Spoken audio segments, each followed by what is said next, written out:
All right, it's fine. I was trying to see if more people came up in here, but it's like 4 or 5, the same usual suspects. So it's whatever. It's whatever. No intro tonight. No intro tonight. I'm not exactly feeling it. What it do, y'all? What it do, y'all? I'm the host with the most, chill motherfucker Murray. You're not tuning in live from the spot. Shout out to everybody tuning in, not tuning in. You know how we doing, how we rock. What up? What's going on, Ferry B, Kim Crawford, and Numa Dominguez? Um, I just now checked it, Ferry B. I haven't been looking at it too tough.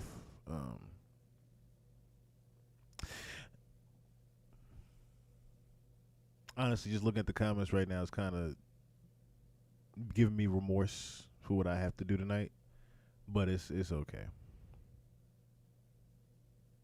I watch docs. What's going on?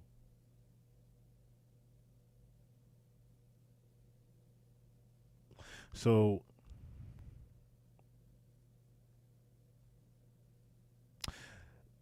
tonight might be the last live on YouTube. Tonight might be the very last one. Um, it's really because this for some reason I didn't know till today the monthly revenue for the lives is like it's barely even $30. The monthly revenue. So YouTube has this thing where it has to hit a threshold of 100 before you're able to do anything. For the past 2-3 months, I've been trying to just hold on and just go harder and do more content.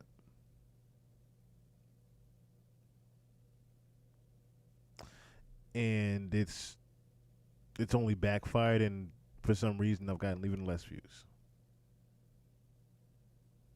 I don't know what happened. I spread out, and we got to the Patreon. We're on Twitch and the YouTube, and for some reason, the views have only gotten down and down and down. So, on top of, I get the bad news of a garnishment. So now with the garnishment happening, I don't even want to talk about that. I don't even want to talk about that. I mean, if you guys can donate to the Cash App, I would greatly appreciate it right now. Like, it's at that point. It's gotten back at that point. Like I said, it wasn't. No, Norman, it's not that I'm tired. I'm more discouraged than even being on tonight, if anything. You see someone like DJ Academics who has 10,000 people watching him right now. I barely have 10. And he's grooming 15-year-olds out here. You know what I mean? You got people that literally are doing the devil's work out here that get paid for it. There's people out here that get paid to do the devil's work. While us God-fearing and message-spreading people get nothing and get crumbs.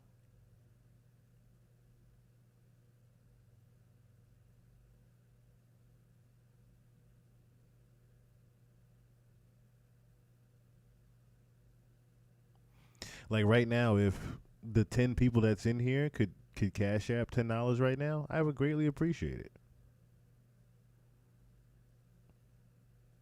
I would greatly appreciate it. Because the super chats is one thing, but it's like if the super chats they're not they're not actually doing anything. Like I said, it doesn't count toward the estimated revenue to keep the pod actually like monetized. So like earlier today, I saw my ad suitability was the reason why they pretty much fully demonetized me now was because of the shit that I talk about.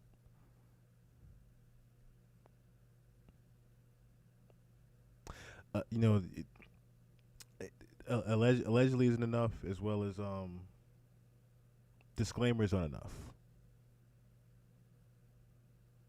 I'm not the gossipy guy. That's one thing about me. I'm not the gossipy guy either. So I guess the people that really strive at this are way more gossipy than I am. I'm not gossipy. I give you, I deliver the real truth and the real facts and the real information to you guys. That's what I try to do. Aside from all the scripted bullshit, I try to deliver you guys the real deal shit. Even if it costs me. I try to deliver you guys the real deal shit.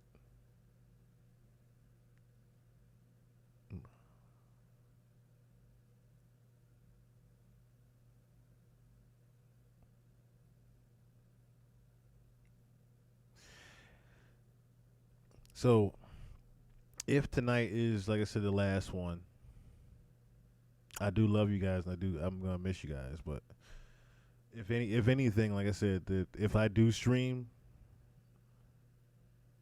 like I said, it'll be straight. If I do pod on the information, it'll be straight from the Patreon, if anything like that. But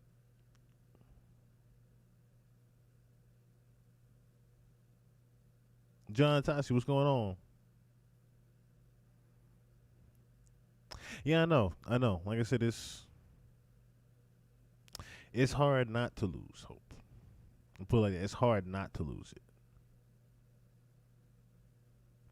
when you've done nothing but just invest your time and money into this, and you're just not seeing anything. As hard as you go, you're just not seeing anything. Like I said, and it's the fact that, like I said, I guess it's the fact I'm just not the gossipy guy. Maybe I should become the gossipy guy. I don't know. Maybe I have to become the gossipy guy. I don't want to, but maybe I have to become maybe I have to fabricate some shit. I don't like to lie to you guys. Thank you so much for the cash app. I greatly appreciate that. That goes a long way. That cash app just now went a long way. Went a very long way. I greatly appreciate that. God bless you for that. Like I said, it's more so the fact that, like, I do shorts. I've done the clip videos, but then I'll give you guys a perfect example, right?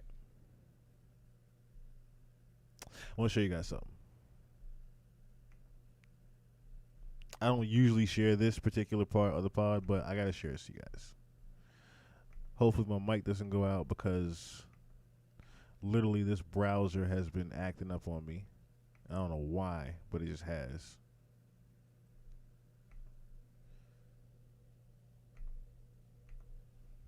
This browser's been acting up on me a lot lately, but I just want to show y'all something real quick before we get into things.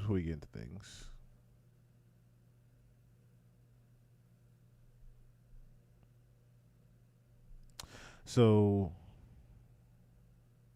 I want to show you guys how my YouTube looks.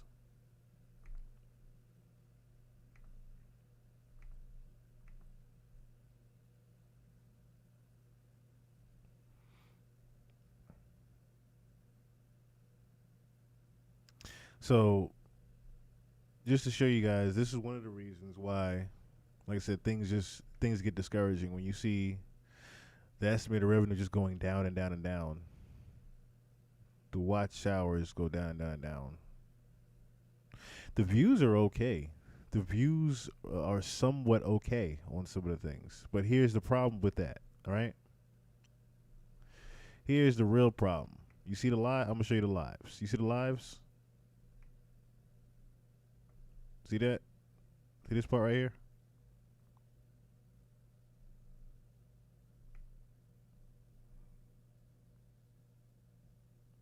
And let me show you the dumbest thing that gets me irritated, right? Let me show you the dumbest thing that gets me irritated with YouTube. So, I'm not worried about like some like Jamie Foxx's song playing for 30 milliseconds. Literally, you see it 30 milliseconds, copyright strike. I'm not mad at the Joe Budden podcast even playing for 1 minute, right? It's when I see stuff like this. HT show don't publish Micah. What the fuck is that? What the fuck is that? Who the fuck is Micah? It's little dumb shit like that where I'm asking myself, all right, what are you talking about? HT show don't publish Micah.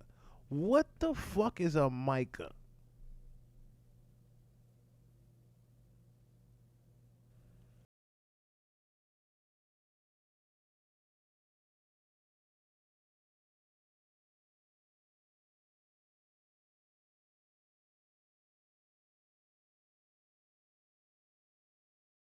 HT show don't publish Micah. I get okay, halftime show don't publish Micah. I guess that's what the HT is. But who is Micah? Don't publish Micah. What? And then it's literally blocked in some territory. So King Ozma, for example, in Louisiana, can't watch the live. Medusa, what's going on? Thank you for everything you do as well. Kim Crawford, thank you so much. Fury B, thank you for always being here. Thank all of you guys for always being in here. I greatly appreciate you. Like I told you my last pod. Y'all my family basically. But it's little dumb shit like that in my copyrights that really pisses me off. The ones that I can't do anything about. Because like I said, I can remove things. I can remove the little intro and outro music. I can remove that and I'll be fine. That's not what I'm worried about. It's when I had the dumbest of the dumb shit that I get the copyright for. And it's not even the strike. Because look, I got one strike now. They got me down to one strike. So I lost my 2 strikes. So now I'm not in danger of losing the channel. But it's like I said, it becomes bothering.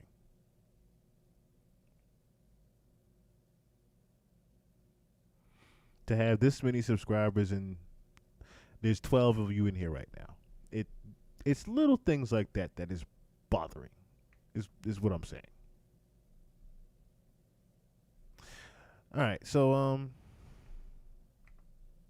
cuz I didn't get anything ready. Okay, let's be honest. New Year's resolutions can feel, but I did want to check this out real quick. Just off the caption alone, I know James usually he catches some weird things. So there was this video he was looking at, where a woman got supposedly contacted by a mysterious being, and she was told that we only have 4 months before something happens. I don't necessarily know what, but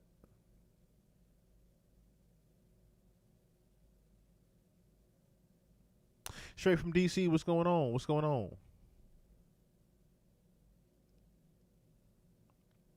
Yeah, I'm always push the truth. I just wish it was conducive to things. Spurs and what's going on? Listen, I just wish it was more conducive to things. Oh, why am I muted? Okay. Since November last year, a lot of people have been getting this weird feeling as if there's something off.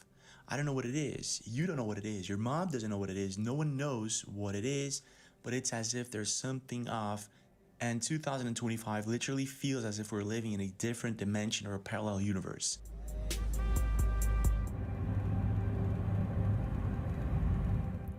So then this lady comes along. This is Cassiopeia 7. She's been uploading videos since last week and she's been going viral. Everyone's talking about it. Actually, she's freaking a lot of people out with this supposed conversation that she's having with this entity called Seven. Contact 3, that's us, fails 29,149 days after Contact 1. 4,324 days in your future, which is May 27th, 2025. So this thing is making crazy predictions about something that's about to happen in May 2025. And at first I thought this is ridiculous. This is a LARP or a fake story to grab attention. But the deeper I went into this, the more I found this bizarre connection with this theory that the orbs, the alien orbs that are supposedly coming from the ocean, are actually not coming from the ocean. They're actually leaving Earth for some reason. The creator of the video that I tagged below said something that is actually terrifying. She said, what if the aliens are not coming? They're leaving. Then there's this bizarre connection with Aleister Crowley's gray alien entity that he talked to, the alien pods.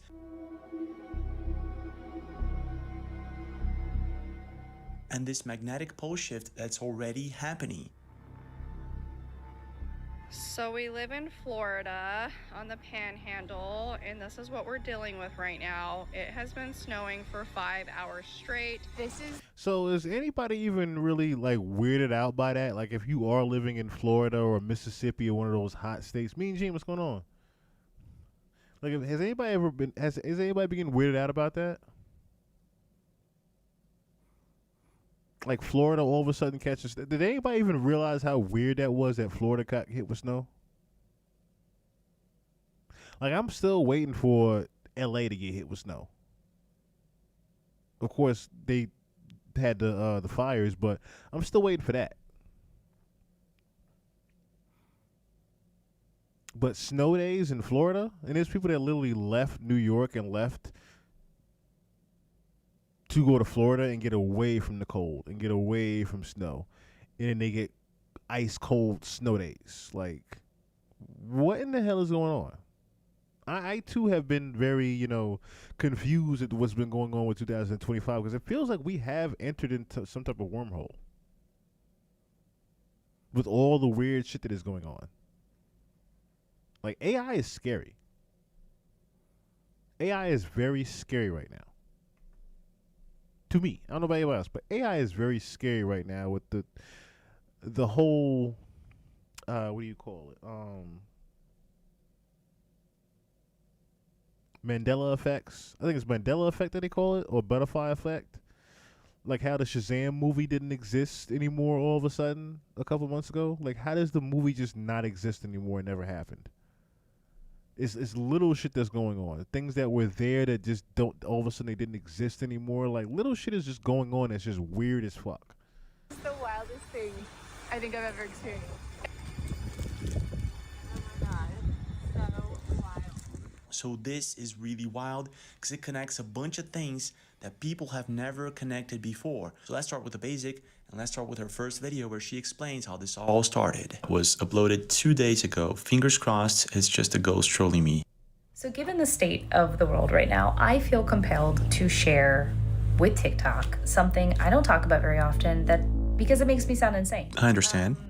And I don't know if it's real or not, or what it is. But basically, since 2013, me and my husband have essentially been talking to something on a Ouija board that goes by the name of Seven, who has been telling us that the world is going to May 27th, 2025. Oh my. And I have pages and pages and pages of our correspondence with this thing. Like pages and pages and pages. And I have it here, raw, just what I've written down, and I have it on Google Docs. It comes out to like 80 some pages. So she's obviously going to show some of the pages that she has of these conversations, but I was taking a look at the comments and I saw this from Tina. While anyone realized that May 27, 2025 is a palindrome, and also 7 in the middle. So she continues on to explain how they're not witches, they're not experienced in Ouija boards, but they're doing this because it was kind of fun, and the fact that this thing was talking to them in binary codes, Sumerian, and other languages, so they were compelled to continue on talking to this thing. And so she proceeds to show some of the conversations as she was taking notes of. So it does stuff like speak in binary. By speak, I mean, it's giving us ones and zeros to write down on the Ouija board. I'm recording this. And in the moment, we have no idea what this means. We Googled it later. This is, again, July 2013.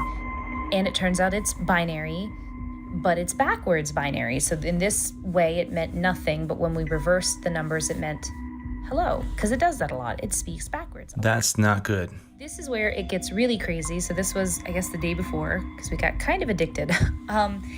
So it speaks also in backwards languages that we don't speak. We don't speak it forwards. We don't speak it backwards. This is, I believe it was Latin. I believe it means salutations or something like that. I have all the details in my Google Doc.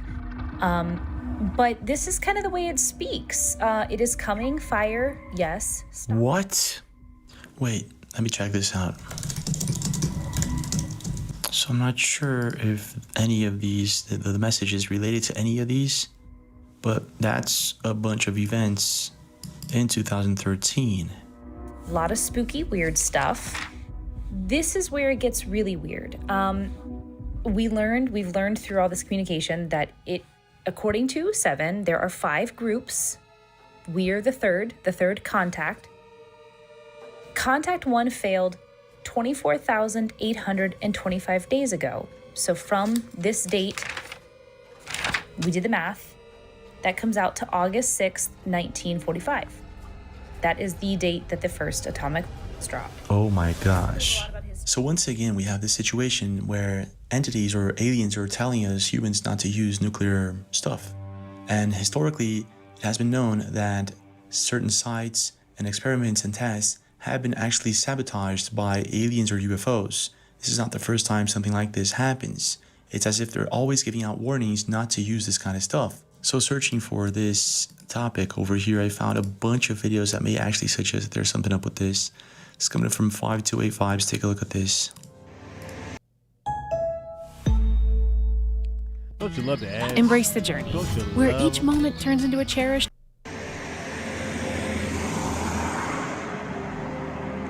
Chachi Versace, what's going on? Wow. No blinking lights.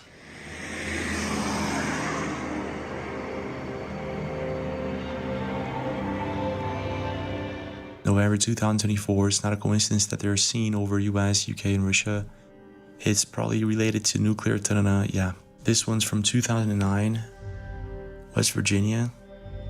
Not sure if this is a real video though, but it's really similar to what we're seeing right now all over the world.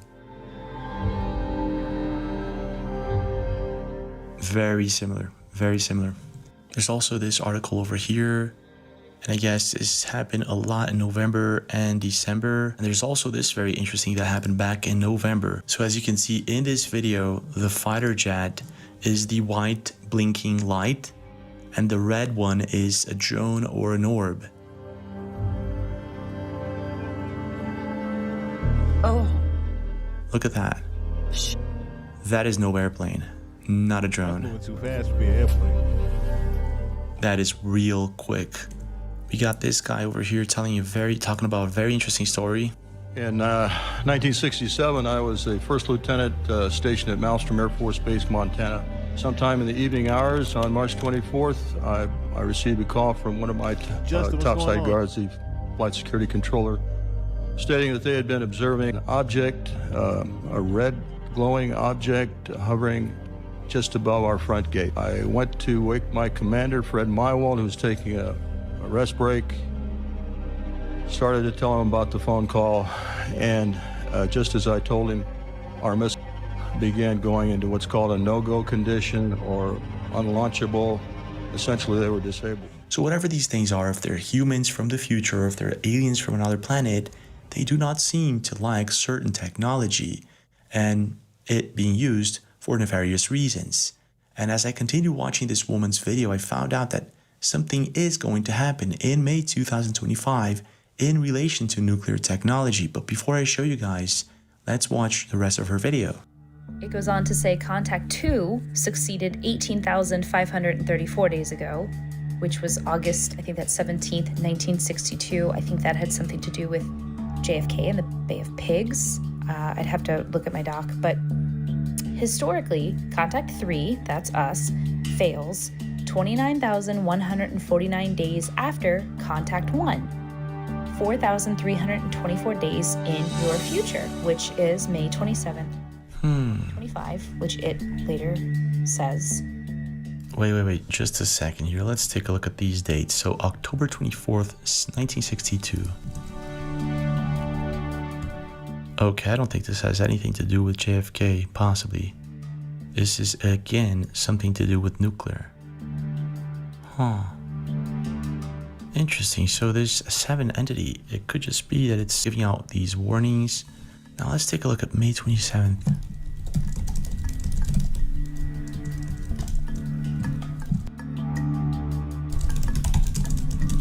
Oh my.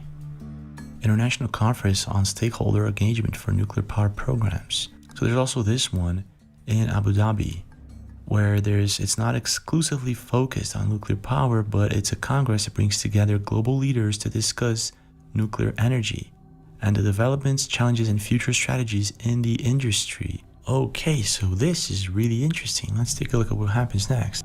And then, here's some like ancient Sumerian thrown in there just for fun. Again, had no idea what we were writing in the moment, but we later looked it up and kind of broke out the letters and realized we'd written down things like, referencing the mountain or mother goddess. This can't be fake because she got a whole notebook of shit that she written down from talking to this thing. This don't look like a bunch of gibberish that she just put together. This look like months and months of her talking to this thing. Reach the mountain in Sumerian. Gosh, wait a second here. Okay, so this is what it means. It has something to do with the gods, sky, earth, and the mountains. Let's take a look at this. Could it be a warning? Message to reach the mountains. So this is what it said. Yes, it's possible to interpret as a warning or directive to seek mountains. And the possible meanings: the God's message is clear, go to the mountains, heaven and earth warn, seek sacred heights. Oh my gosh, sacred heights. So at this point, I'm thinking this is all fake. She's maybe... Yo, you know what's scary about that? And I know I keep referencing games, but as we talked about in this pod, video games have a great way of telling you what's going to happen in the future. In Grand Theft Auto 5, that is exactly what happens. I was just saying that's exactly what's going on in the game, is that there's this mountain called Mount Chiliad, and on top of the mountain, it literally has an alien map scripture inside the mountain, and there's even like a base inside them. There's an alien base inside the mountain. There's Area 51 there. So I'm wondering if there's something that's coinciding with what he's talking about now, or maybe that's where they got it from. Maybe doing it for attention, or this is a LARP. But then she uploads this video over here. Hi, I'm hopping on here really quick just to explain that my first video was deleted apparently for community guideline violations. I don't know what it really means. Something about sharing like private personal information or something like that. So anyway, I did not delete it.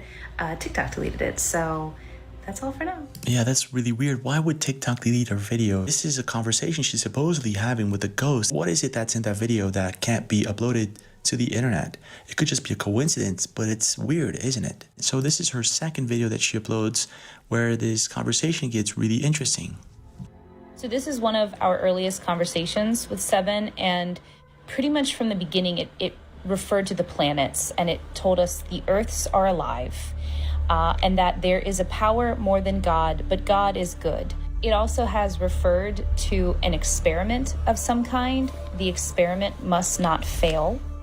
What experiment? If any fail, please do not fail me. Sad Seven, save us, thank you, and then farewell backwards. So it has always been begging us for help in saving it. That's been very clear from the beginning. And again, these are not our questions. These are just... This is really weird. I mean, like, taking into consideration that many of the events that it talks about have some sort of relation with nuclear events. What is it asking us to save it from? So at this point, I'm thinking, is it possible that she's talking to a human being from the future? So I'm taking a look at the comments here, and I come across this one that caught my attention. Maybe Seven is us from the future, like Interstellar. And then it seems that a lot of people agree with this. And I found these interesting comments from Jennifer and this other person talking about the parallel dimension that was found in Antarctica where time runs backwards. These two people are giving out very interesting theories. She says, what if this is someone communicating from that side of the parallel dimension through their own Ouija board? So this sounds ridiculous, I know, but the fact... Not really, because we looked at the video before. Yeah, we looked at a couple of videos before. But remember the guy that was outside, with the two guys that was outside, and they were talking to paranormal beings? We looked at a couple of videos before where people can talk to different people from different dimensions. So it's not entirely impossible. Fact is, in 2020, they found this anomaly in Antarctica where these particles run backwards in time, and they can't explain it. So I'm thinking, what if there's something beneath that spot that could explain this anomaly? From the History Channel.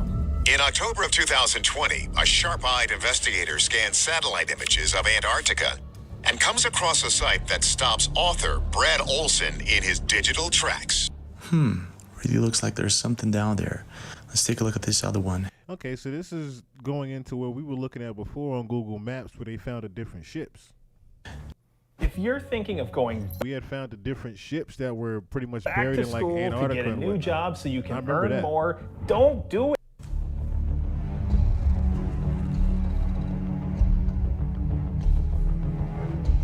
This looks like the same spot where they found those alien pods. Yeah, it could be a frozen lake or something like that, but it's still very weird. No, So that's here's the where cave. things get interesting. While That's the researching about That's the cave that we found. That's the cave hole that we had found where the aliens are coming out of. That's funny that this you found that alien too. pod in Antarctica, Yeah, I see? came across a comment that talked about how Aleister Crowley had That ain't no pod, that's an egg. contacted a gray alien that constantly talked about an egg and how it had all the secrets of the universe inside it. This is weird, isn't it? Aleister Crowley, a very famous occultist who practiced ritual magic, he conducted a ritual that's called the Amalantra working, and he made contact with an alien named Lamb. This alien entity that he drew out was the first gray alien that was ever depicted. This magic ritual, it goes all the way back to the Book of Enoch. There were these fallen angels, they called the Watchers, and the Watchers came and they taught man how to use magic, and these entities taught them the Enochian language. Crowley said, okay, well, let's talk to these entities using that Enochian language, and he did that many times. For decades and decades, the government had this internal Pentagon group that said, hey, all this alien activity could be demonic in some way. Pump the brakes on trying to summon these things because there could be some unintended consequences. So this is all very weird. Is it true that Aleister Crowley saw a gray alien? And is it true that this alien talked to Crowley about an egg that held all of the secrets of the cosmos? Possibly this alien pod that was found in Antarctica. So this is what I found after researching about it. So supposedly who talked about this egg and how all of the secret was inside of it was this other wizard over here, not Crowley. How you supposed to say? Amalantra.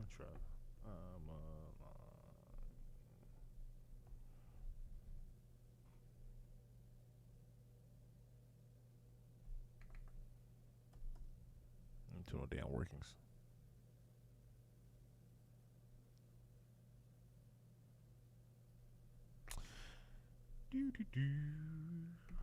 Let me see. So now I'm curious. I use ChatGPT sometimes too. I'm curious now.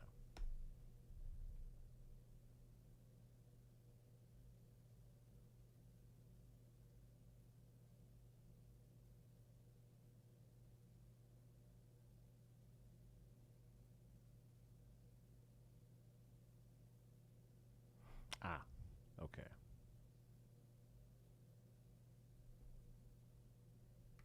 One second. So I think we can find something here. I just want to see if here we go.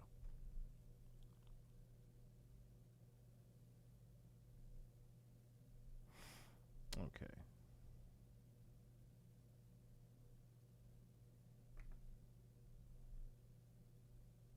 Me going over to where I was just typing.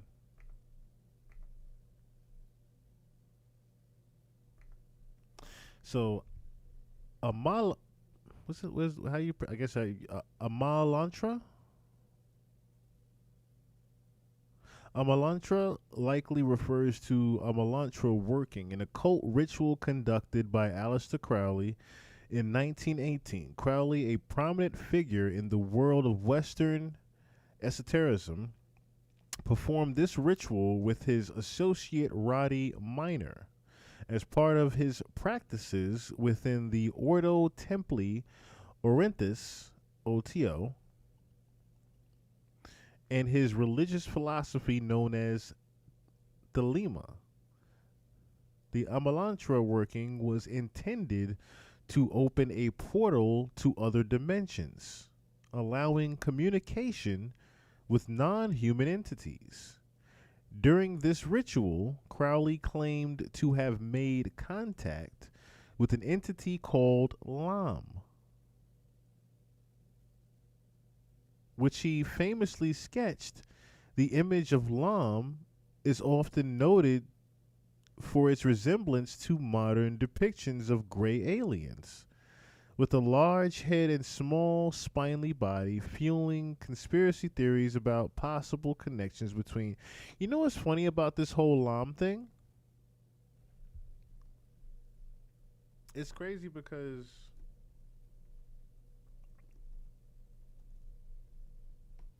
that what it was called? A Llama god?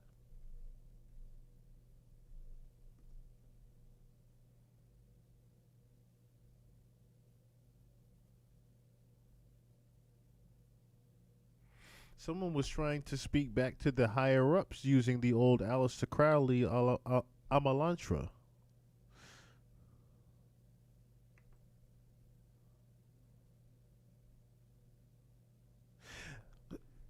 So what they're talking about here is what the lady was pretty much doing, talking to this entity 7. She pretty much was talking to a I guess you would say a demon deity from a different dimension. It says part of the practices within the Ordo Templi Orientis. Okay, let me go back to James now.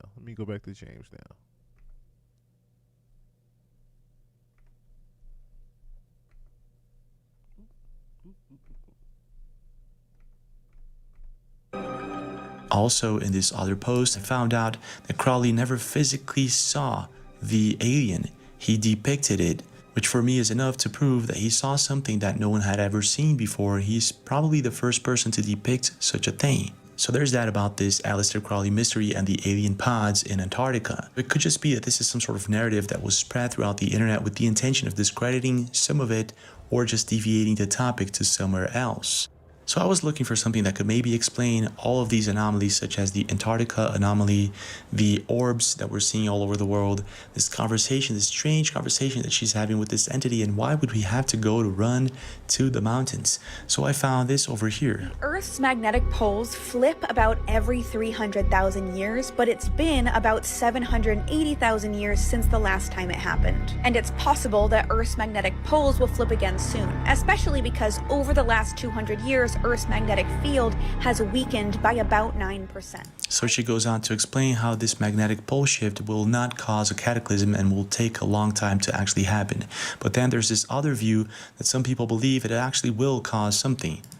If what we're seeing right now with the poles shifting is true, scientists starting to talk about how North Pole has shifted somewhere over Russia, moving towards Siberia. Let's say this continues and we have 3 miles of ice melting, making the water in the entire world go up 40 meters, which is 120 feet. We're going to be losing some of our shores across the world. Manhattan's gone. But what would happen is, while this is going on, we would be seeing on Antarctica a reveal of a very ancient past. It would reveal to us many, many things that we're not even aware of down there, potentially. So I'm not sure if I agree entirely with this, but it goes in line with certain theories that a cataclysm occurs from time to time. And it also goes in line with this map from Urbano Monte from the 1500s of what's supposed to be Antarctica unfrozen. And as you can see here, this is an unfrozen continent. This is Antarctica. And it's holy shit, I've never even looked at this before. Antarctica before the ice. Wait, hold on.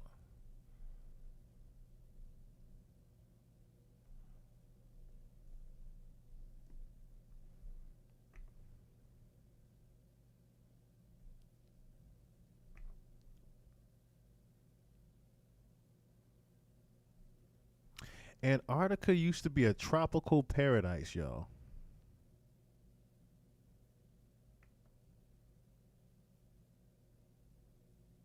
See, that just tells me alone right there. Let me see something. This is how much ice it's buried up under. So look, this is what's literally up underneath all of that ice. That's what's underneath all of that ice and snow. There's an actual land and is actual tropical paradise. And I'm noticing they're even using pictures of like prehistoric life here too. Like I literally just seen a picture of them using with the dinosaurs. Yeah, this one over here.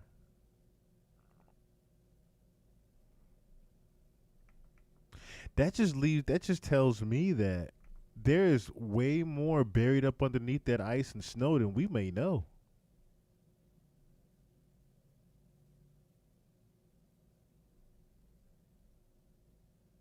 No, our lands are definitely not what we think.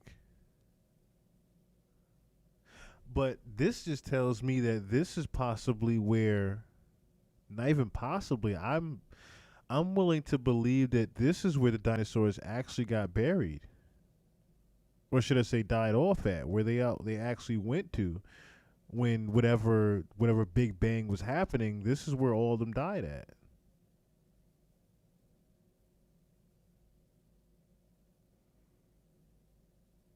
Very interesting. I wonder how much life was actually living in Antarctica. How many different life forms were actually in Antarctica before all that ice and snow happened?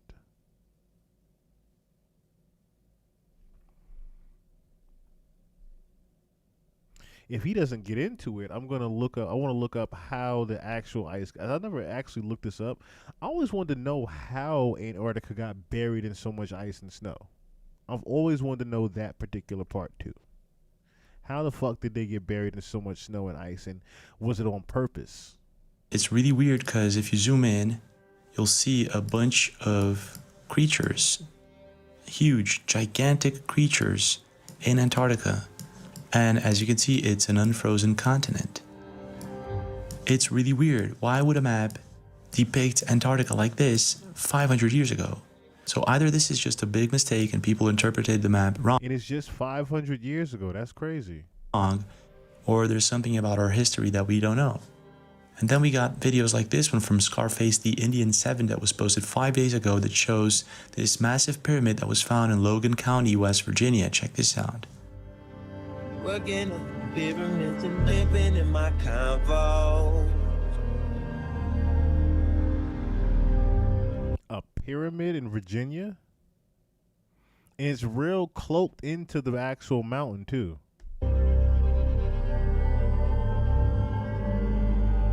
Floor model TV with the VCR. Look at that, it's huge. It looks like 3 pyramids actually. My bills paid, that keep my bills paid.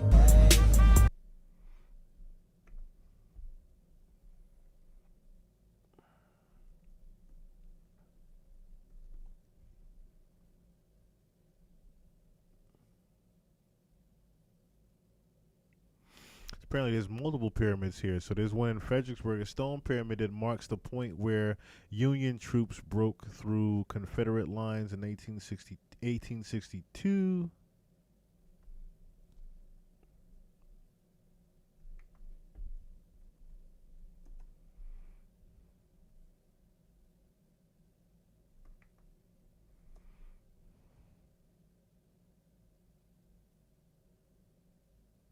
There's in there no ancient pyramids in Virginia, but we literally are just looking at one. I bet you ain't a single black person live down there. Guarantee you. If that's not a construction that was built to avoid rock slides, I don't know what that is. Even though that's not the first time someone spots a pyramid where it's not supposed to exist. Here's how fast and easy it is to get pro vocal mixes. I'm gonna eventually have to pay for no ads, I see.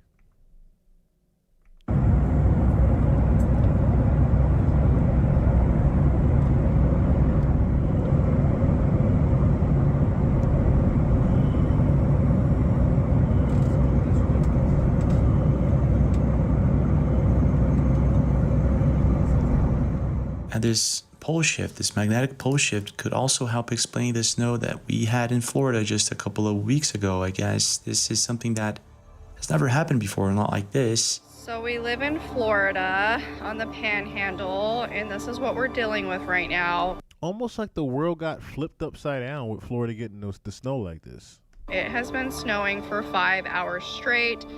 It is still snowing. Look at how much snow we have. This is literally insane. We are making history. This has never happened ever. We are in Florida, and look at how much snow. It's a blizzard. That's not actually a blizzard, but it is really strange. Let me check. Last time something like this happened was in January 77 and December 89. Okay, so it was light. Okay, 2 inches, 1 inch. Nah, this one was like 7 to 8 inches, I guess. Look at this. This is it. New measurement for Pensacola, Florida. Let's see what we got here. 7 inches of snow. Oh my. 7 inches of snow in Florida, and it's never snowed there before. New record. Previous record, 3 inches, which was decades ago, 100 years ago or something like that. Yeah. It's still snowing. Blizzard. It's still snowing. Yeah. So this comment says, you got more snow than me. I live in Canada. So there's something definitely off. And this is what I've been talking about since the beginning of this video. And this conversation that this woman is having with this entity called Seven. All right, I want to look at that. I want to look at that video real quick. I want to look at the video of her talking to that woman, talking to entity named Seven. I want to see what she finds. I want to see what else she finds.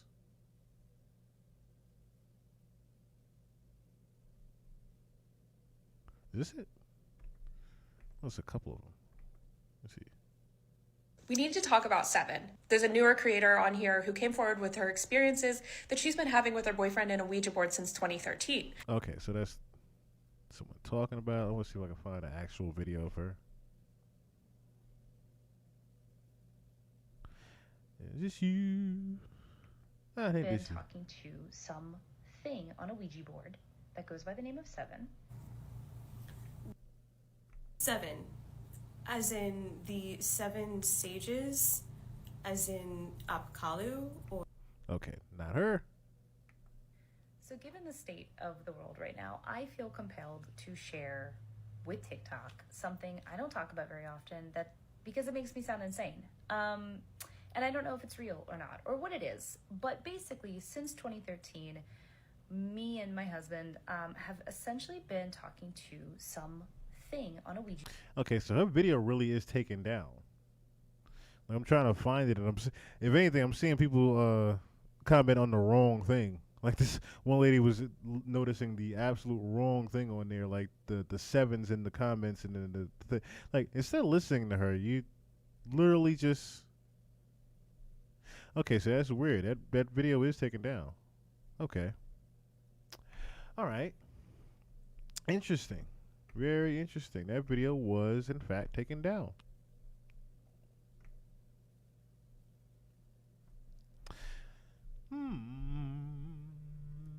We said May 27th?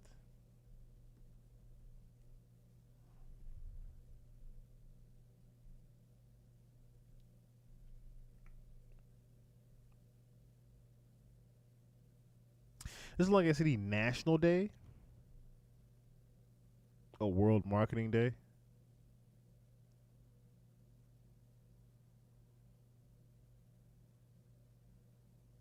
Wait, it literally says that it's National Nothing to Fear Day for May 27th? That's crazy.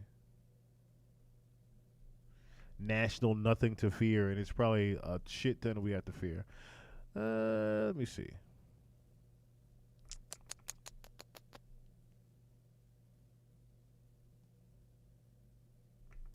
What was her name? Stop asking research questions. Matter of fact, let me do that. What was the lady's name? 'Cause now I'm curious. What the hell was her name?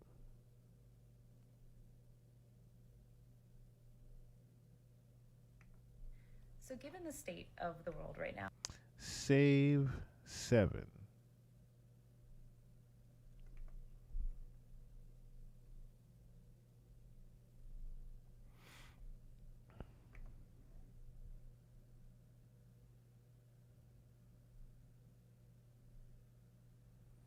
So I want to see what else she found.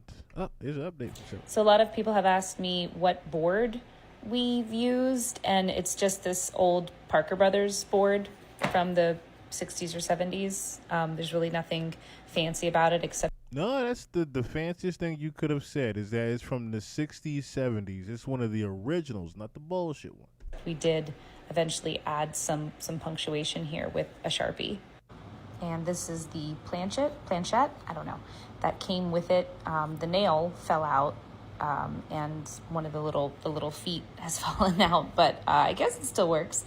Anyway, a lot of people have said that we should, since we haven't spoken to Seven since 2022, that we should get back on the board in light of these TikTok videos happening, and have a conversation with Seven, and we did on the 5th. So let me show you that.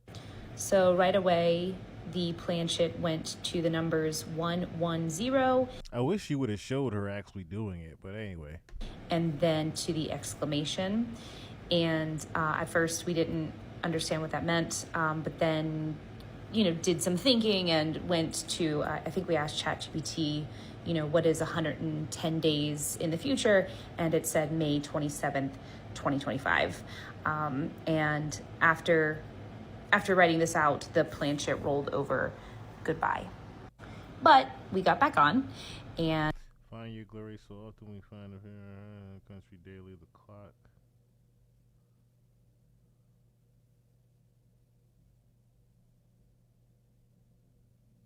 And decided to persevere, and we asked Seven about, are these TikTok videos a good idea? Do you want us to keep sharing our conversations? It didn't really give us a clear answer there. It kind of just hovered, but eventually I asked, what would you like us to tell people watching these videos? The people are very interested, and they want to know what can they do to prevent something terrible from happening. And it wrote out, "Find your glory!" exclamation. And we said, that's not very helpful. That's not very clear. What does that mean? And that's very typical of how Seven has spoken to us. It's very vague and abstract. And anyway, it eventually continued with this little poem. So often we find fear within our hearts, comma, the tomb of counting daily down the clock, exclamation. To find your glory, all shall play their part, comma, TikTok. And then we thought it went to the number 2, but then it went to no. And then it wrote X5, share 7, and it signed off.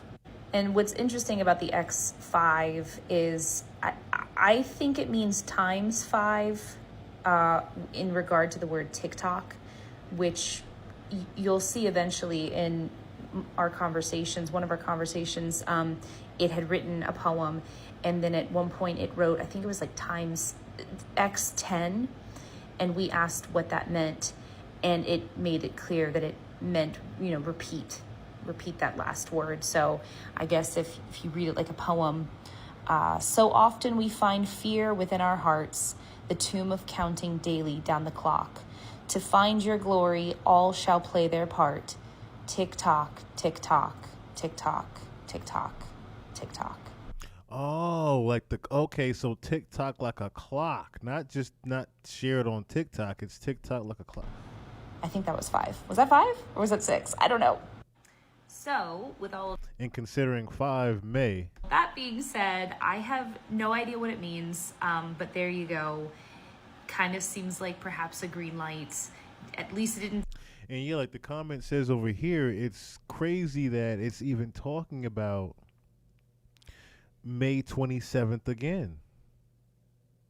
So this lady hasn't talked to this Ouija board since 2022. Hasn't talked to it for 3 years.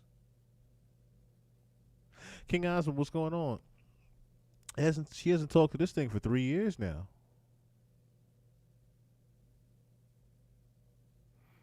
And he still mentioned the same exact time, the same exact date to watch out for, May 27, 2025. So now even I am skeptical now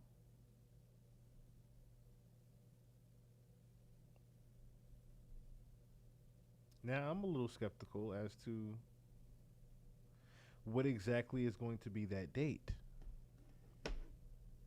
Or should I say what exactly is going to what is that date really referring to? Let me see. I'm curious now.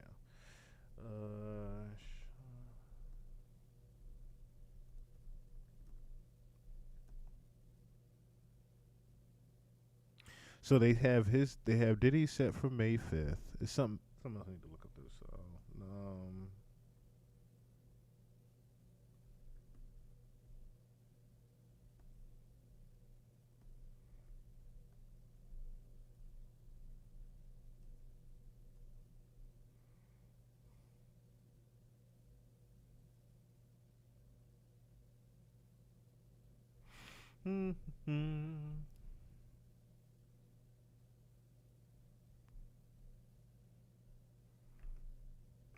Wait, why is this in here? What's Red talking about? Oh, okay, so it's talking about the same thing. Talking about her again.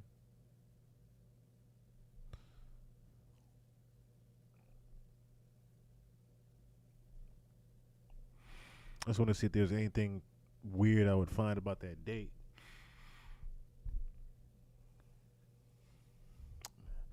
Trying to think now. What else is going on in May?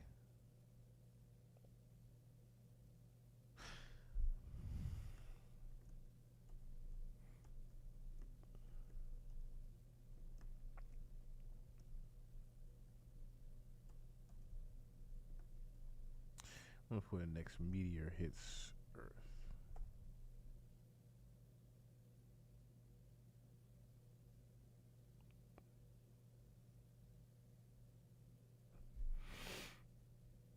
Okay. So next one is supposed to be 2032. Okay, I'm curious now what ChatGPT is going to tell me now.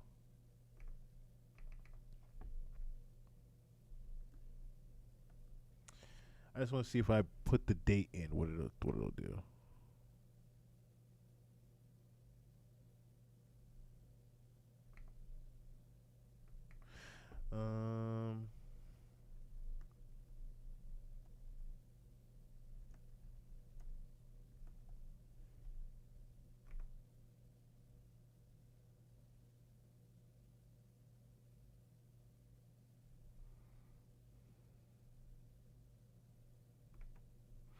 Okay.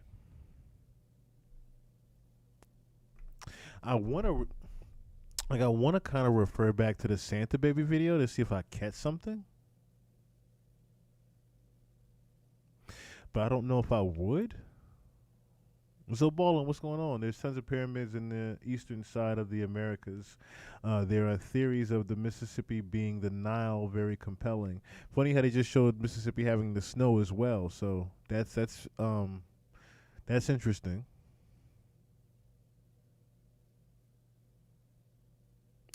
You know what? While I'm on the subject of things.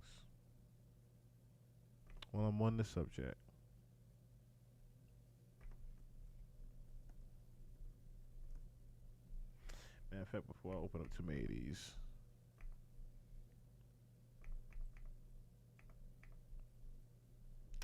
Before I open up too many of these.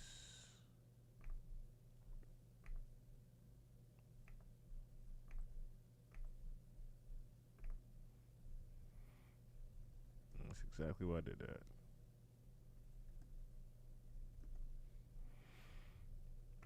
Because there's been a lot of talk about South Carolina being like the hub for UFOs. South Carolina has a history of UFO sightings with reports of strange lights, hovering objects, and other unusual phenomena like Myrtle Beach, Horry County. Other sightings happened in different towns and communities and countries. But I didn't know there was. Did anyone know that there was a UFO welcome center there? Like, there's literally a UFO welcome center there that got burnt down just last year. This is the crazy part, right? And this is why I want to look at this. So look, something's supposed to happen May of this year, right? May last year, the welcome center, the UFO welcome center, was burnt down in South Carolina with no type of nobody's trying to put it like this. No evidence has been found as to how this got burnt down or why or when.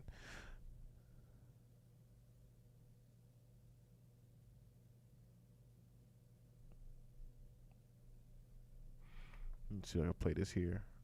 The UFO Welcome Center is up in smoke, y'all. I just thought it was a storm, but I was wrong. It was kind of devastating on, in fact, it hasn't hit me yet. The UFO Welcome Center started with my grandfather's house being burnt down. I started building it the very next day. It got started with a fire and it ended with a fire. Any plans to get it back up? That depends on all the space people. If they want to send me some money in the mail, I'll put it in a special fund and use that for rebuilding, but it's a lot of money, y'all. Lucky for me, I threw my pants on and my shoes on and a shirt. That's all I got right now, but I'm sure I'll survive. So let us all have a great day, and let's watch the skies. That's probably one of the weirdest things to me is the fact that that thing got burnt down in May last year, and the lady is saying that something is going to happen May this year, and then it's in relation to the deities that people have been making contact with.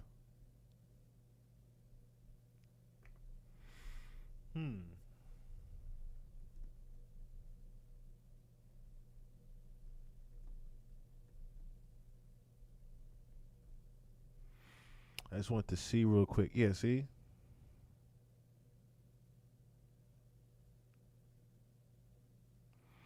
February 4th, a rocket launch was photographed in South Carolina, reported to the American Meteor Society. A rocket launch was photographed in Conway, South Carolina on February 4, 2025. The American Meteor Society received 17 reports of a fireball seen over several states, including South Carolina. One reporter in Delaware said the sighting lasted about 20 seconds and had a glowing trail. He also reported a mild but unusual burnt smell in the air after the sighting.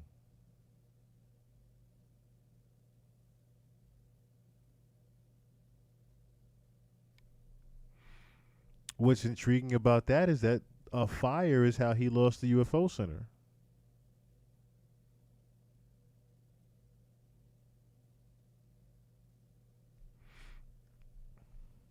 That is crazy.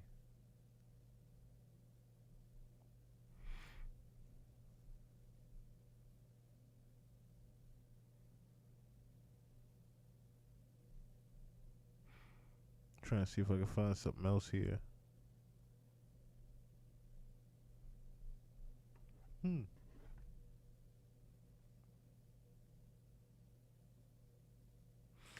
What else I had in my thing? Okay, we can do that. We can do that also. Okay.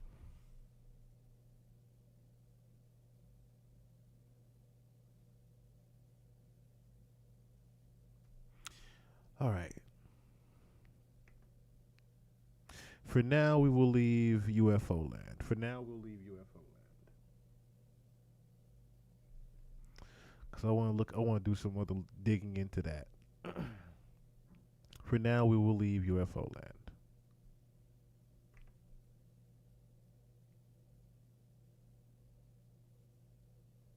There was something I got sent. I forgot what my aunt had sent me on Bernie Mac. My aunt sent me something on Bernie Mac with Let me see. Because I did want to look at that also.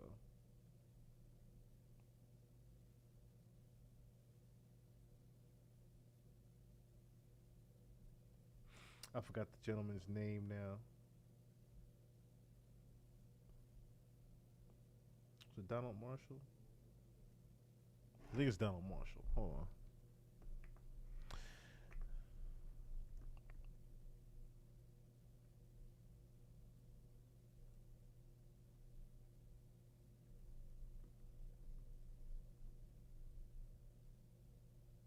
I'm about to send it to give me 1 second, y'all. I gotta send it to myself because it's one of those real hard to find videos.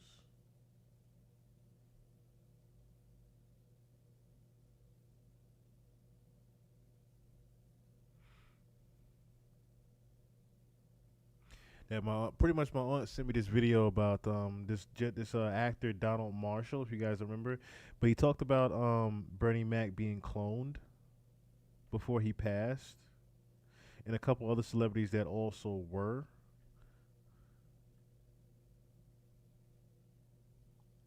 Give me 1 second, I'll have it in just a second.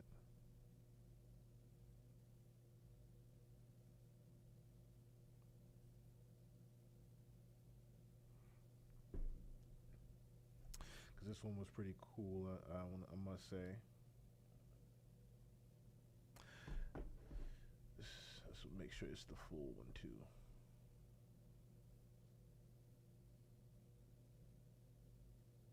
Okay, no, that is the full one. Okay, all right. Let me get this pulled up here.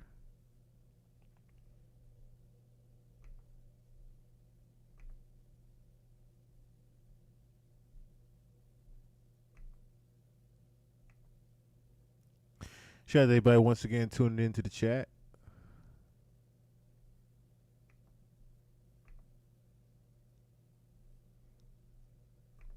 Introducing the Thunder, the non-lethal self-defense platform. Lightweight and simple to use. It uses an easy... Don't eat rice until you watch this. Rice is unfortunately pure glucose in starch. That's right. Take the red pill. Carbon Shield 60 meets the incredible black seed oil, and on top of these powerful ingredients, we've also added astaxanthin, one of nature's most potent antioxidants. All of the blackseedoil.com.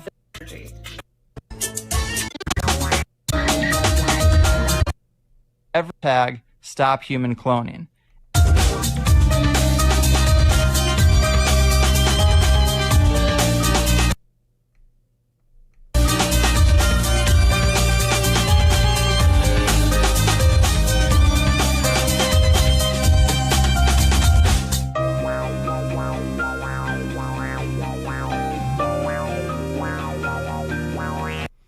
Whole breakdowns of how human cloning actually works. So if you never thought that it was actually possible, for those that, I know there's a lot of people here in the channel that actually do know it's possible, but for those that didn't think it's possible, this is a full detailed breakdown and blueprint of how it happens.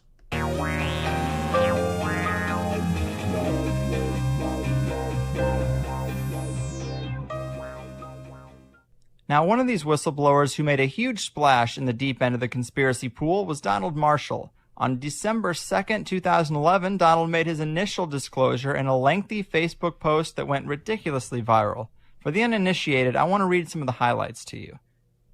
He says, "This is no hoax. This is no joke. My name is Donald Marshall. I have been cloned by a large secretive cult known as the Freemasons and the Vril Society and Scientologists, together called the Illuminati. They make replicated bodies of people to victimize in terrible ways. They clone children for men with underdeveloped penises to have sex with. Some very famous and politically powerful people all getting together for a disgusting time. Most of the G20 gather there to discuss worldly matters and watch gruesome things done to innocent people for sport. I have seen this firsthand and will tell all, as it must be stopped. The political people started bringing movie stars and musicians there to hang around with them. They can control who remembers the cloning facilities and who will remain oblivious, even though not remembering still damages you. I know who's involved, the ringleaders and everything they do. It's basically a torture and child molesting factory. I was one of those children, but when I was young, to keep perverts off of me, I started singing songs, original songs, very good ones. They told me to keep making these songs and I wouldn't get hurt, and so I did. Then they started bringing me there every day for songs as the celebrities wanted more. They called me the goose that laid the golden egg, the phenomenon, but I ran out of ideas. Then the torture began. Fast forward to the last 6 months and you have multiple celebrities tweeting about this very thing using the hashtag #StopHumanCloning. And we've seen Nicki Minaj, Kesha, Tila Tequila, and B.O.B., as well as a few others, reference this very material. In fact, so does anybody remember when Nicki Minaj actually was tweeting about her clone. She was like, "Yo, I have a clone. Look, see." Nicki Minaj had tweeted out, "Help." This is I don't know if they had this actual old tweet from her too. Let me see.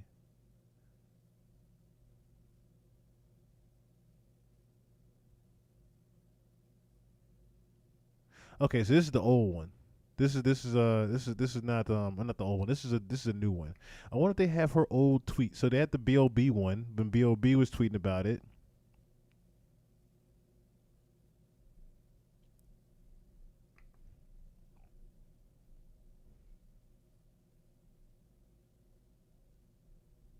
They must have gotten rid of it then.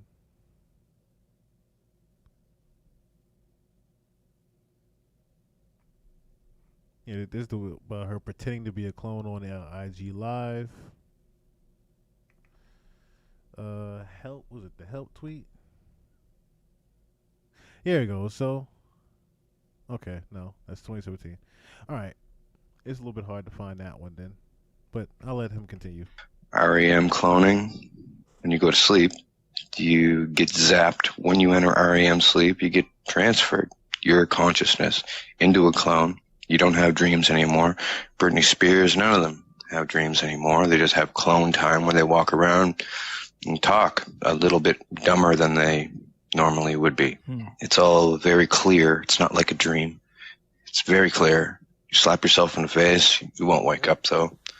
REM-face cloning is real. And if you don't start sharing information and telling people, it's going to be too late.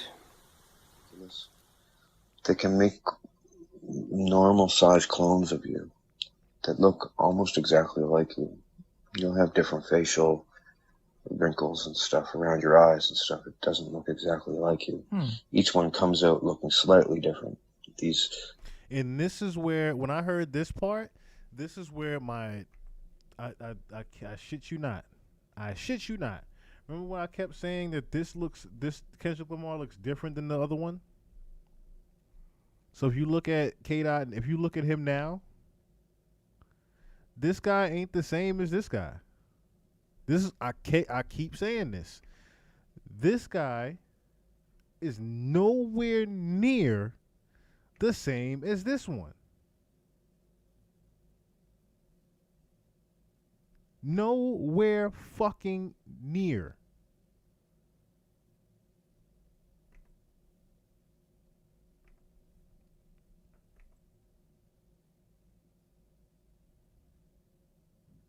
Just looking at even certain facial expressions.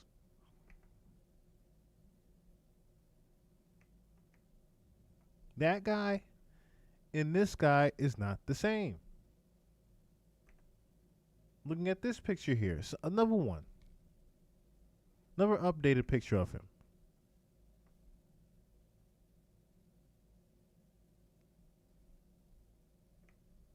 Like I said, when I look at all the updated pictures of him and then I look at just even 2023, it is a whole different person. Damn near different complexion. Like that Kendrick is much darker.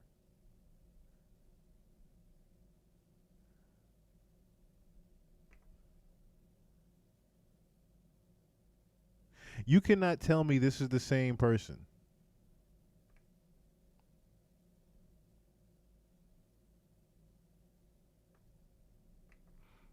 This is 2023 Grammy Kendrick.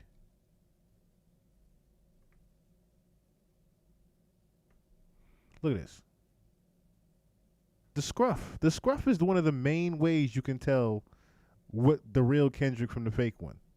The scruff in the beard is the main way you can tell.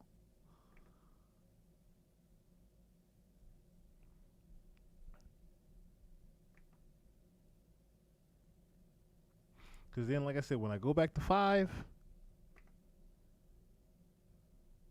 I'm talking about damn near completely gone, that scruff.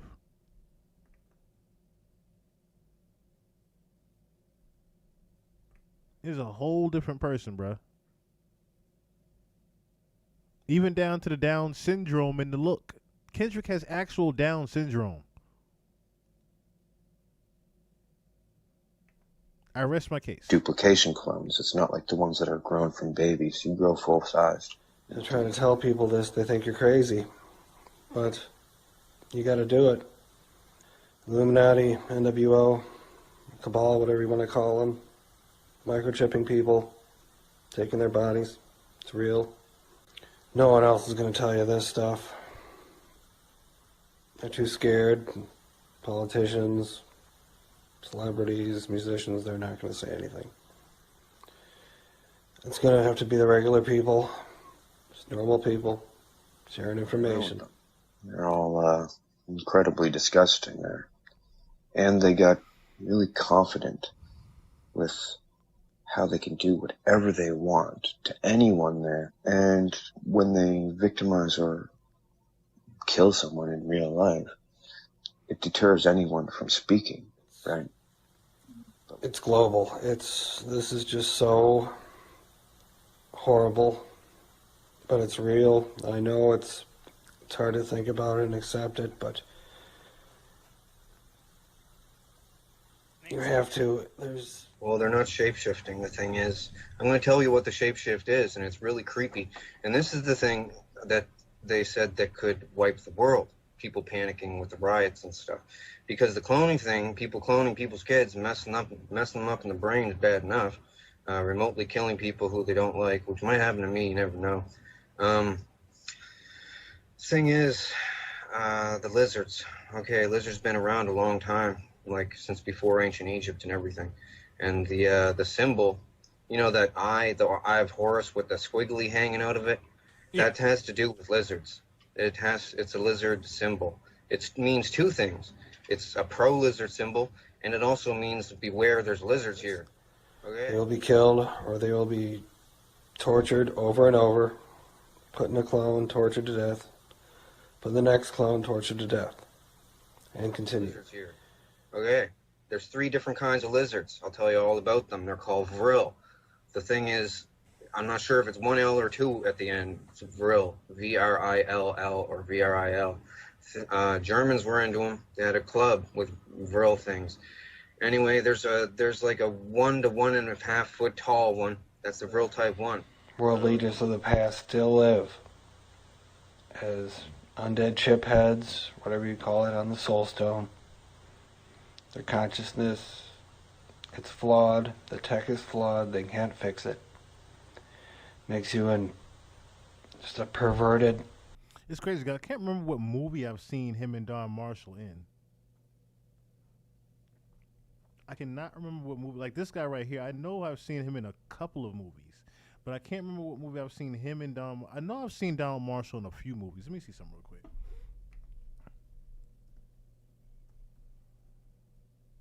Just to further validate him being in Hollywood.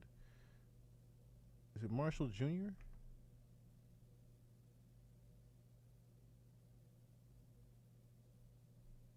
No, it's not Don Marshall Jr. It is, okay, it is Junior. Okay, it is Junior.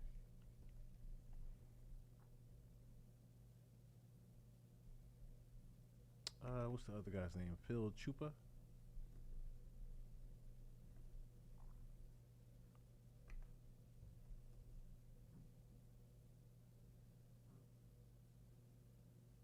Eddie, I want to act like they don't know these people. All right. Bisexual child molester. If anybody can remember his name specifically, I know he's in a few movies, as well as Don Marshall. Please put it in the chat if y'all can remember the movies that they're from. To come back. Matter of fact, while we're at it, because I want to look at this real quick too. Vril.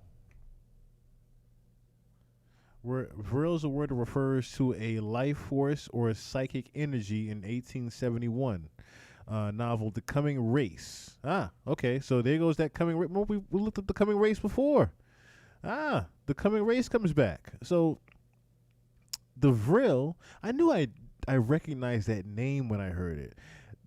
The movie we watched, The Coming Race, Iron Sky, The Coming Race, about the moon and them having the soul recycler in the moon. The word may come from Latin word vrils, which means manly or powerful. In the novel, the vril are a subterranean race of humans who possess a life force called vril.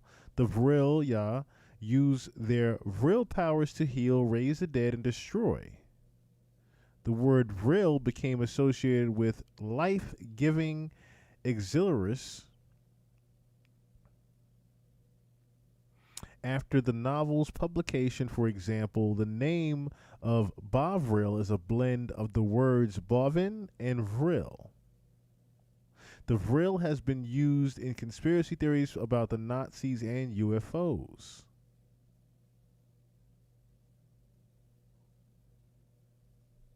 Interesting. A microchip. It's you, but it's a perverted version of you, like Pet Cemetery or something like Hippie that. TV, what's going on? Where you come back just not right. Type 1.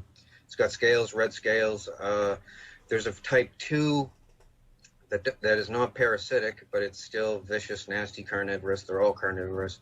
And there's a type 3 that's 8 feet tall that has a real long neck and looks like a gray alien, but it comes from deep underground, like below deep base deep.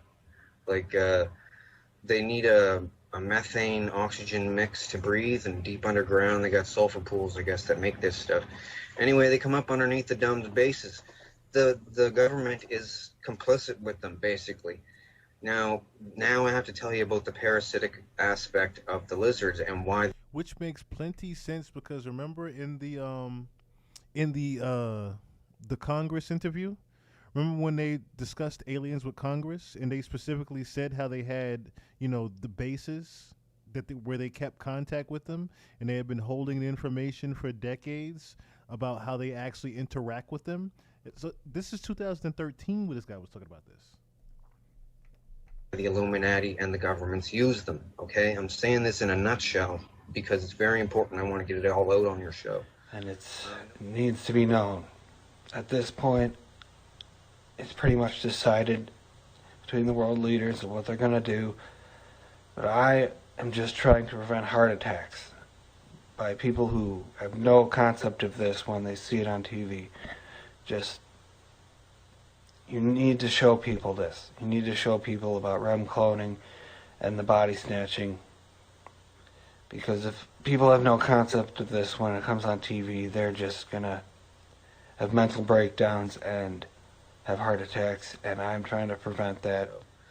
Nobody's going to say this for fear of clone torture, remote-controlled death, or death by lizards 1,000 times until you die by a heart attack or something. Well, the lizards have a thing, okay? They have what's called a proboscis. There's lizards out there today that have a proboscis on their face, okay?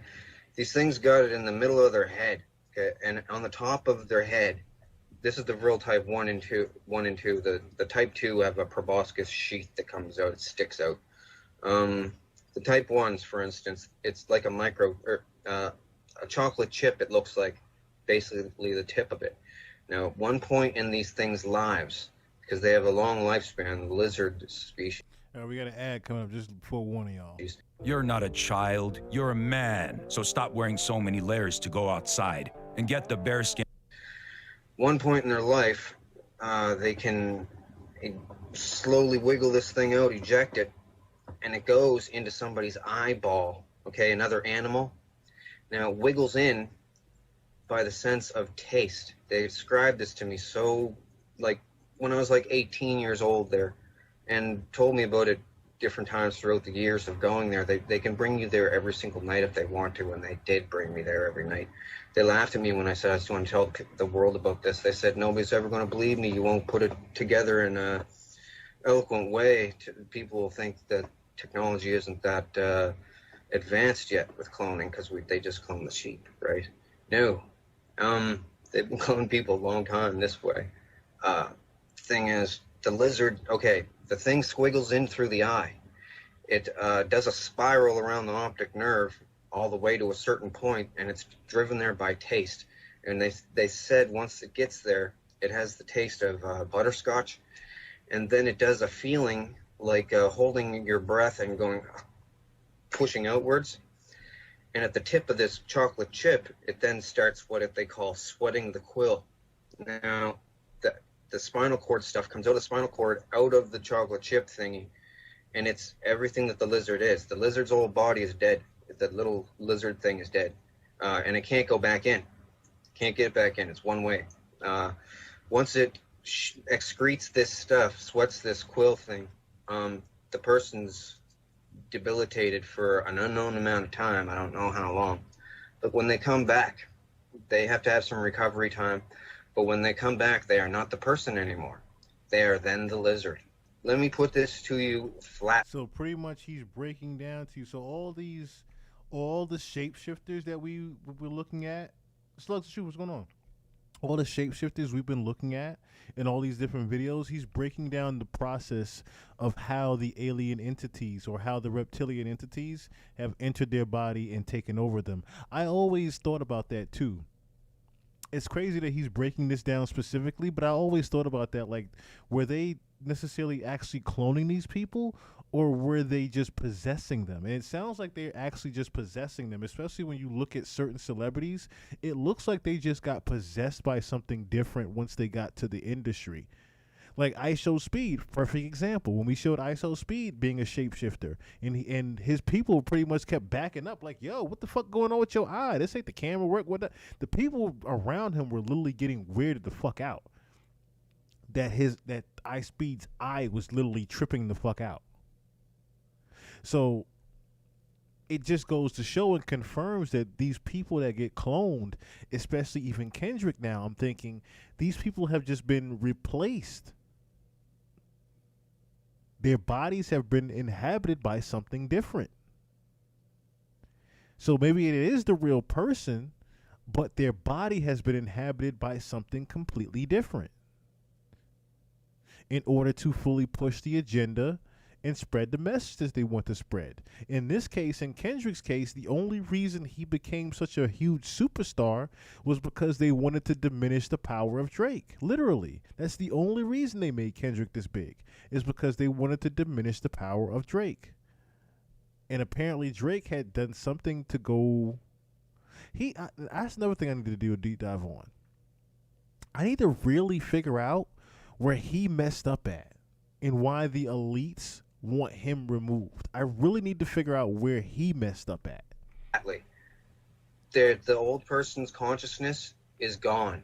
The body is absolutely, totally dominated, and the lizard is smarter as a human then and totally controls everything. Over time, it'll develop a rash. It'll lose its hair. Thing is, these things are all over the place, and they mimic human behavior. In fact, one of their names in the past is Mimic. Well, it's interesting. Some of their names, because when we look at, say, psychopathy, for example, the psychopathic mentality, psychopaths learn very early on in life to mimic proper human behavior because they know that they're very different from other people, and they learn how to mimic emotions and things like that. So it's a similar type of thing, isn't it? A lot of the people that you hear about in the news that are getting people and chopping them up in the basement and eating them and stuff, frying them up, these are what they call drones. They're parasited hosts of the lizards. They like to make them. 24 celebrities and their incredible lookalikes from the past. Incredible clones from the past, if you ask me. They ain't fooling me with this shit. But it's like sometimes I start to think like the hip-hop audience ain't that intelligent sometimes, you know?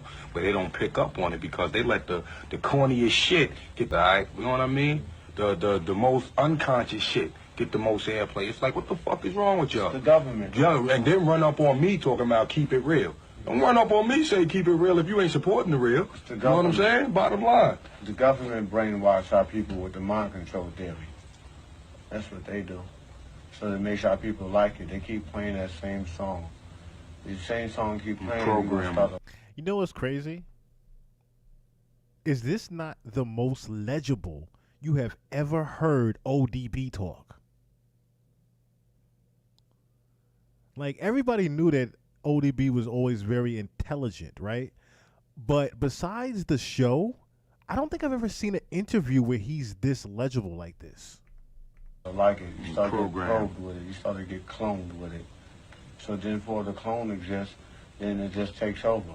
It takes over the human body, it takes over the spirit, it takes over the soul. We're gonna start pointing the finger anyway at all the fake hip hop shit.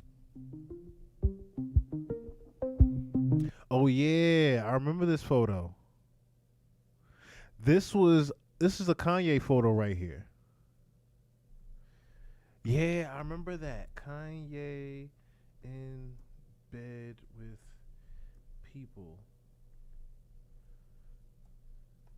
So I remember that was from his This not even from this from a video. I could have sworn it was from an album cover shoot, but no, it's from a video. Yes, the famous video. Oh wow! I never even paid attention to all the different Easter eggs that were in the famous video.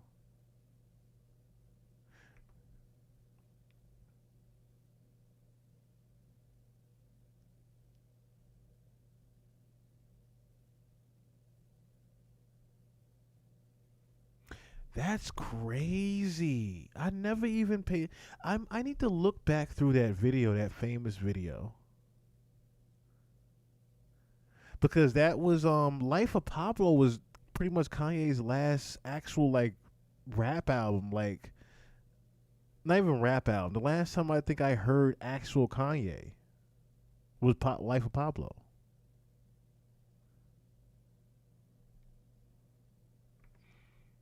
That's a wow. I need to look at that famous video now, just for the simple fact that it could be breaking down the different things that he was trying to. Because Kanye was one of those people that actually doesn't care about whistleblowing. So I'm wondering now if in that video, if he's depicting little things like this, like him sleeping with different people for the money and power, if he's talking about this, right, in the video, I wonder what else he was subliminally showing. Let me just see before I go back to Donald Marshall's thing. Famous video.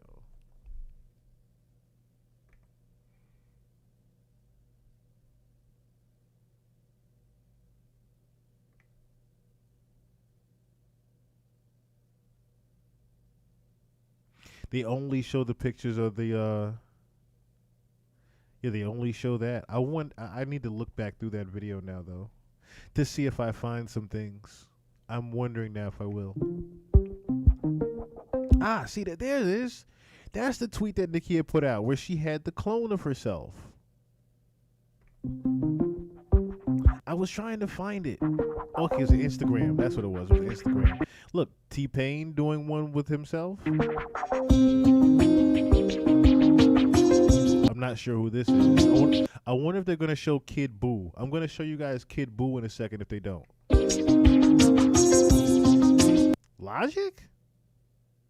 Well, I'm not surprised with Logic because I remember when Logic had went away for a couple of months and then he came back looking like he was on fucking steroids.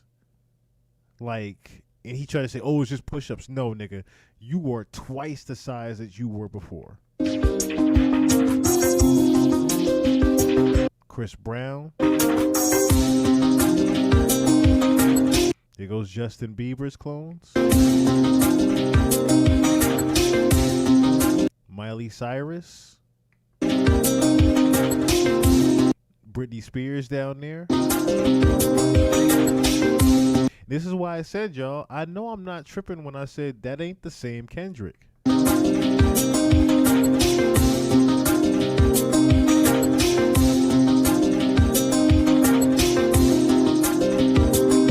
Wow. They showing a commercial of the different Michael Jordans.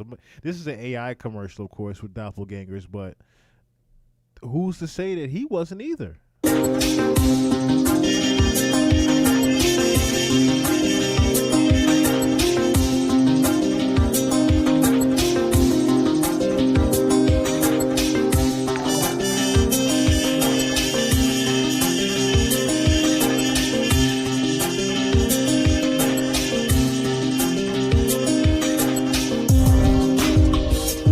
Now, I told you guys before that there was an Offset clone running around here, and I pretty much broke down on a couple of different parts on how that car accident was the last time we saw the real Offset. In the music video, to where he depicted saying, "Yo, I'm actually dead. That's my clone."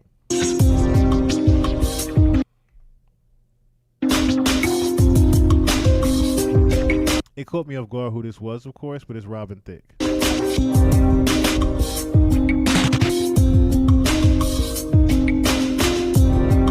Bruce Springsteen.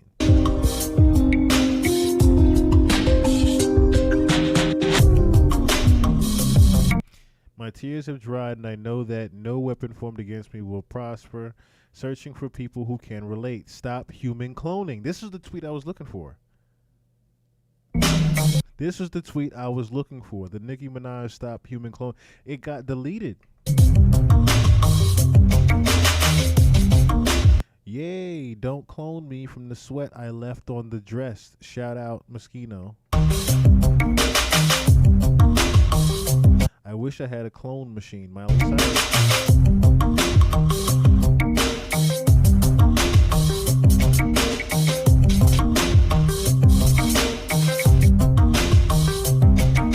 Yeah, cloning NFL players too. I just seen that one. You're not meant to know about Bristol's secret cloning project. What is that?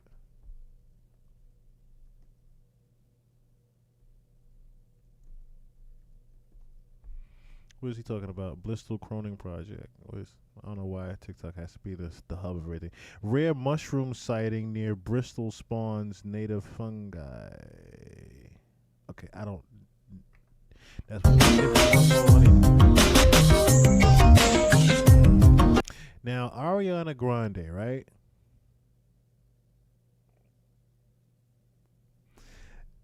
Ariana Grande is one definitely I know for a fact. Let's see real quick. So Ariana Grande, 2015.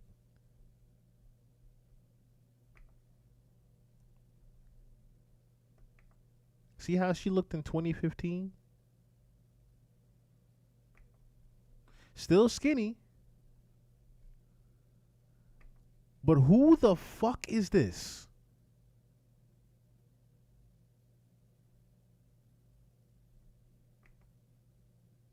This is supposed to be Ariana Grande in 2025, y'all. I don't think 10 years is that much of a fucking difference.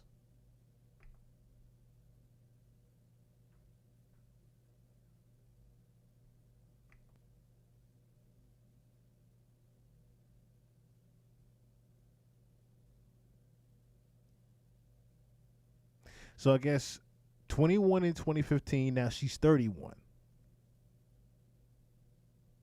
Okay, well, I'll even do this, right? I'll do this. I'll meet you halfway. 2019. About 24, 25 years old, Ariana Grande, versus just 6 years later. I'll put even 2024. I'll just put 5 years later. Look, they even have the side by side.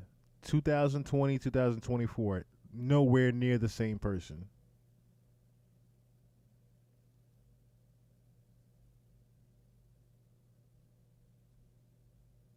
Nowhere near the same person.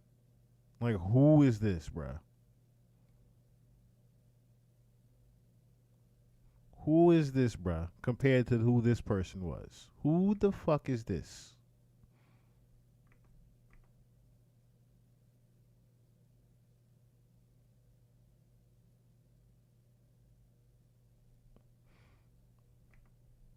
I'll let them continue.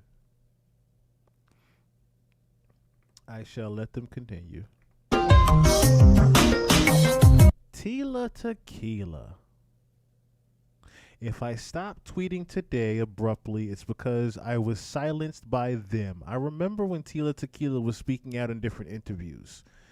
She definitely was speaking out from I think it's from Jersey Shore or something like that. It's because I play the crazy card. It helps my position. You can't spit truth and be sane or else you get muted. Scary. So many celebs have been replaced. They were not compliant, so they were replaced with a clone to get the job done.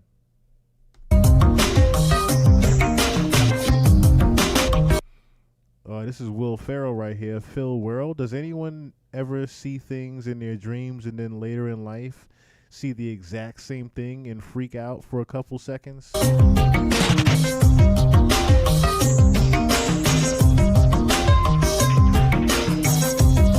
Rihanna. She has a scales tattoo. Like lizard scales, pretty much.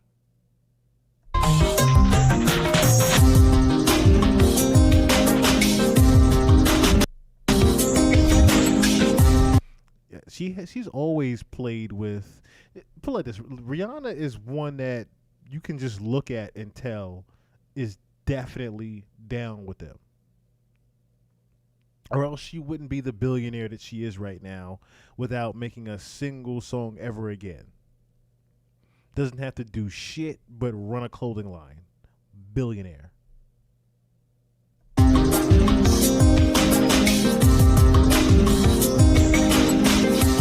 With fear on her head.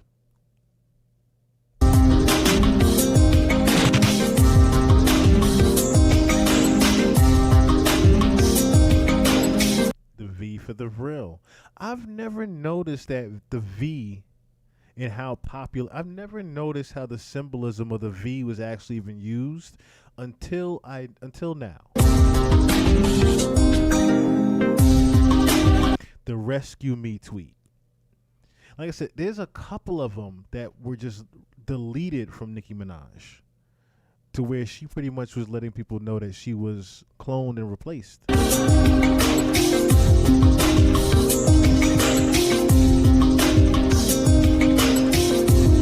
Winona Ryder doesn't even look remotely the same like Winona Ryder.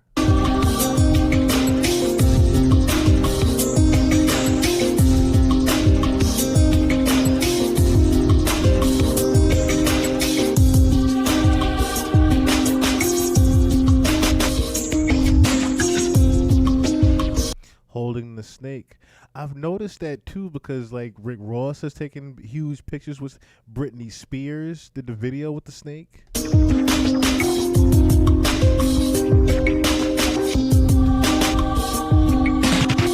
This is a Met Gala right here, where someone's depicting a gold lizard.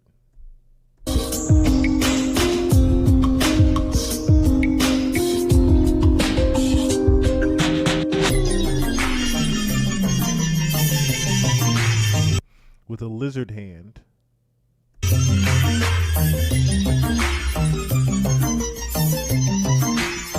J-Lo with the reptilian eye makeup.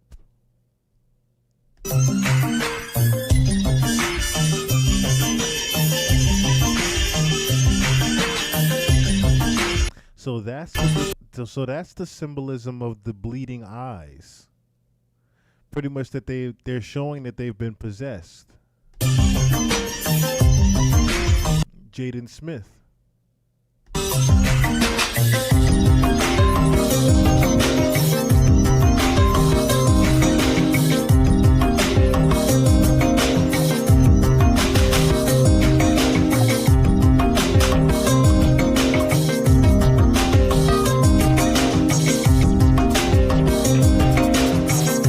The V movie. They just called it the V movie. Vlone. Wow. I've never noticed that. Wait a minute. Wait a minute. Wait a minute. Wait a minute. Holy shit.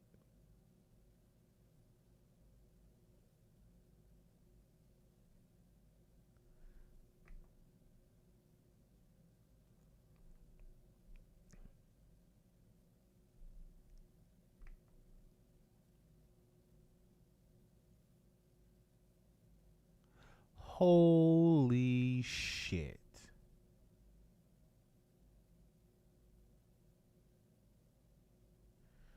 testing, more cheating. Fuck.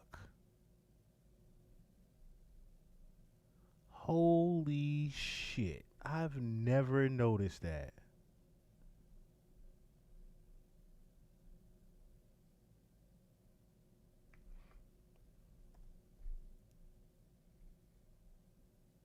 Wow.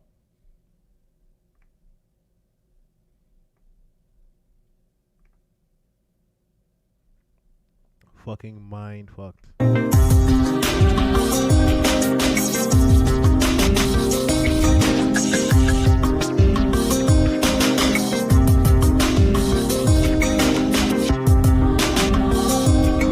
And the crazy thing is, Roddy Piper, even mentioning They Live as a documentary, I think is what got him killed later.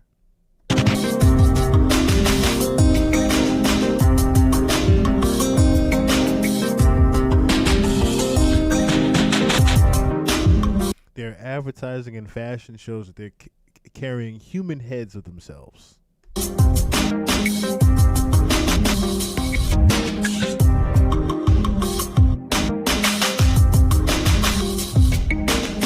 So now we know it's not just one-eye symbolism in the Eye of Horus. It had to do with the Vril and reptilians. And pretty much the eye is how these entities entered into the human bodies. It's not just one-eye symbolism in the Eye of Horus. It's literally how these people have been getting possessed.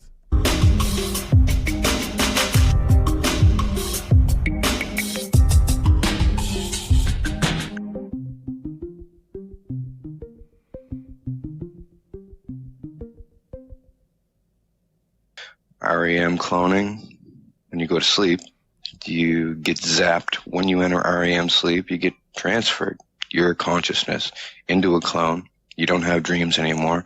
Britney Spears, none of them have dreams anymore. They just have clone time where they walk around and talk a little bit dumber than they normally would be. It's all very clear. It's not like a dream. It's very clear. You slap yourself in the face. You won't wake up, though. And, I don't know, they just got really more and more depraved over the years. I've been there since I was 5 years old. Was memory repressed until I was about 30.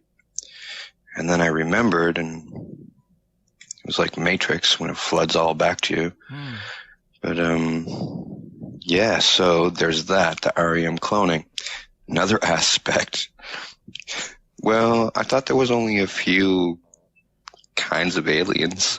There's way more. Wow. Like, I thought there was only 3 kinds of these vrils, but vrils are only one thing. And they are reptilian, lizard type, but there's other kinds that aren't lizards I didn't even know. No one wants to be the first person to talk about it. Yeah. And they're using me as like a scapegoat to do that. And no one wants to really be the first person to corroborate my claims either, because they never know if they're going to get killed. Other people have already been killed. You did talk about Bernie Mac in your original letter as someone who tried to help you, and the elite tortured him and gave him an aneurysm. Oh, yeah. Have you seen any more recent high-profile deaths that are related to this underground saga? Whitney Houston, they killed her. But she wasn't even a real person anyway. She was something weird. There's these things called alien parasite hosts, and they're all over the world. And you have most likely seen them in the grocery store and everything. It's like that movie, They Live. Well, I'll tell you, I mean, these public statements definitely have made me more open to this idea. I mean, there's the Nicki Minaj stuff, but I also wanted to point out exactly what B.O.B. said about it, because he wasn't shy. He dropped about 20 tweets on the subject saying things like, ever notice a celebrity missing their tattoos or piercings? Cloning center. Anytime you see a celebrity randomly lose their minds? Cloning center. He said, I swear I don't want attention or money or fame anymore. I just want to get the truth out. The truth that you've all been hidden from since birth. And probably my favorite, the deception is so deep, like literally deep, within the earth. What are your thoughts? Have you talked to B.O.B.? Are you aware of his presence down there? Have you seen him down there? I've met him at cloning, but he remembers very little, but at least he remembers something. He's what you call memory repressed still. I don't know why They are allowing him to even talk. Mind you, my favorite tweet was Donald Marshall for president. But yeah, we talk on video chat all the time. The government brainwash our people with the mind control theory. That's what they do. So they make sure our people like it. They keep playing that same song. The same song keep playing, you start to like it. You start to get probed with it. You start to get cloned with it. So then for the clone exists, then it just takes over. It takes over the human body. It takes over the spirit. It takes over the soul.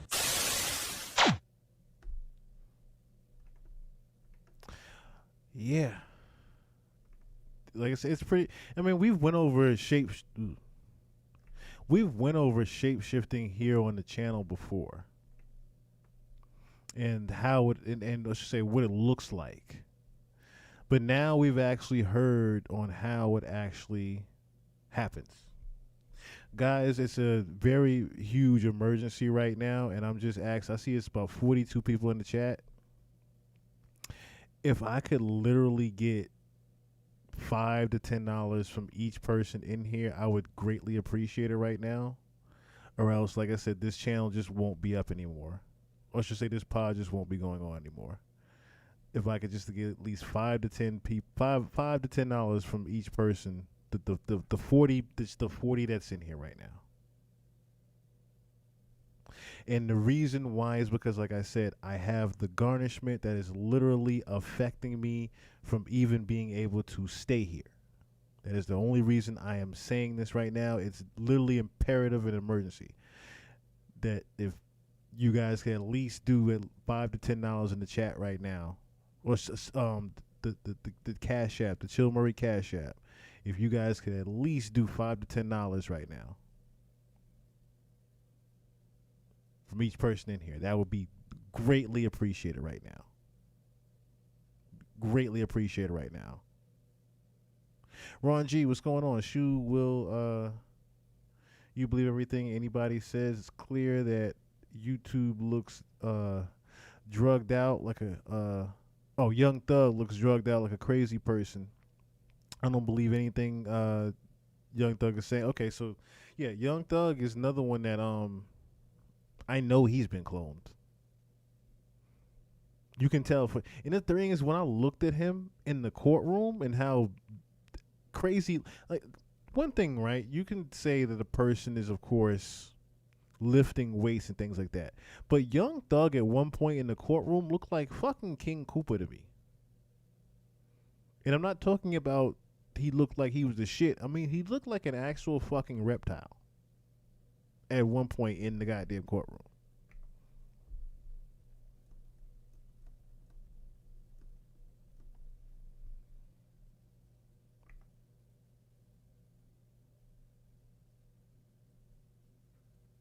Yeah, it was like little photos like this.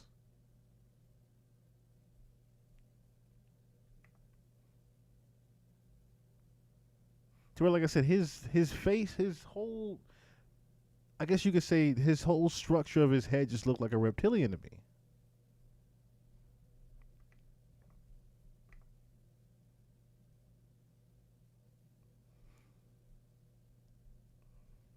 I don't know. Like I said, I could be going far off on a tangent with that, with Young Thug and the gents, but like I said, we've just seen literally how there's different people that are cloned.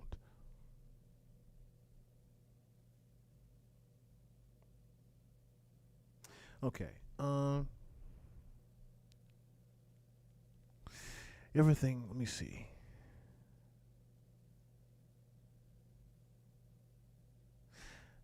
Let's see. I had something with Prince too. Let me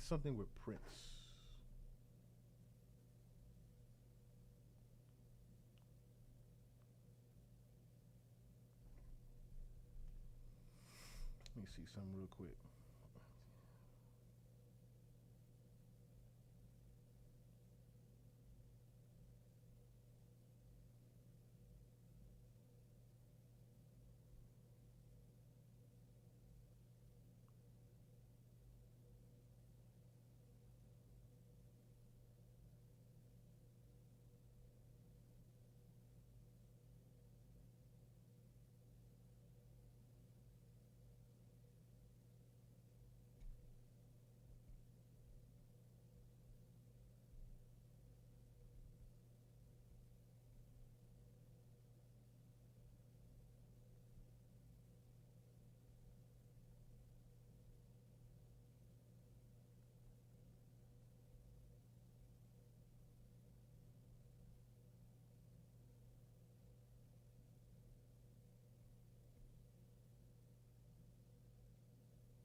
just had to see something real quick. But all right. So the next thing I wanted to look at real quick, like I said, I gotta figure something out. I literally have to figure out $250 to $300 within the next like 24 hours. So like I said, this pod is gonna have to just go. Let me get this up real quick. Let me see if I can find. Let me see. Vanity Prince. There was somebody I found before. I just want to see if it's still up there. Oh, it is still up there. Okay. Are you tired of your YouTube channel? So apparently there was a lot of secrets that Vanity kept of princes.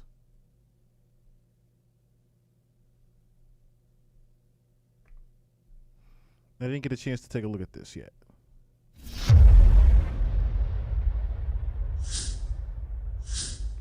The movie we're starting, and this was the catalyst relationship with Prince, which would give Ike Turner a run for his money. But in this video, part 2, Denise reveals far worse things that have happened to her during her time in Hollywood, Prince's revenge on her, and the scary rabbit hole of substance abuse she battled with.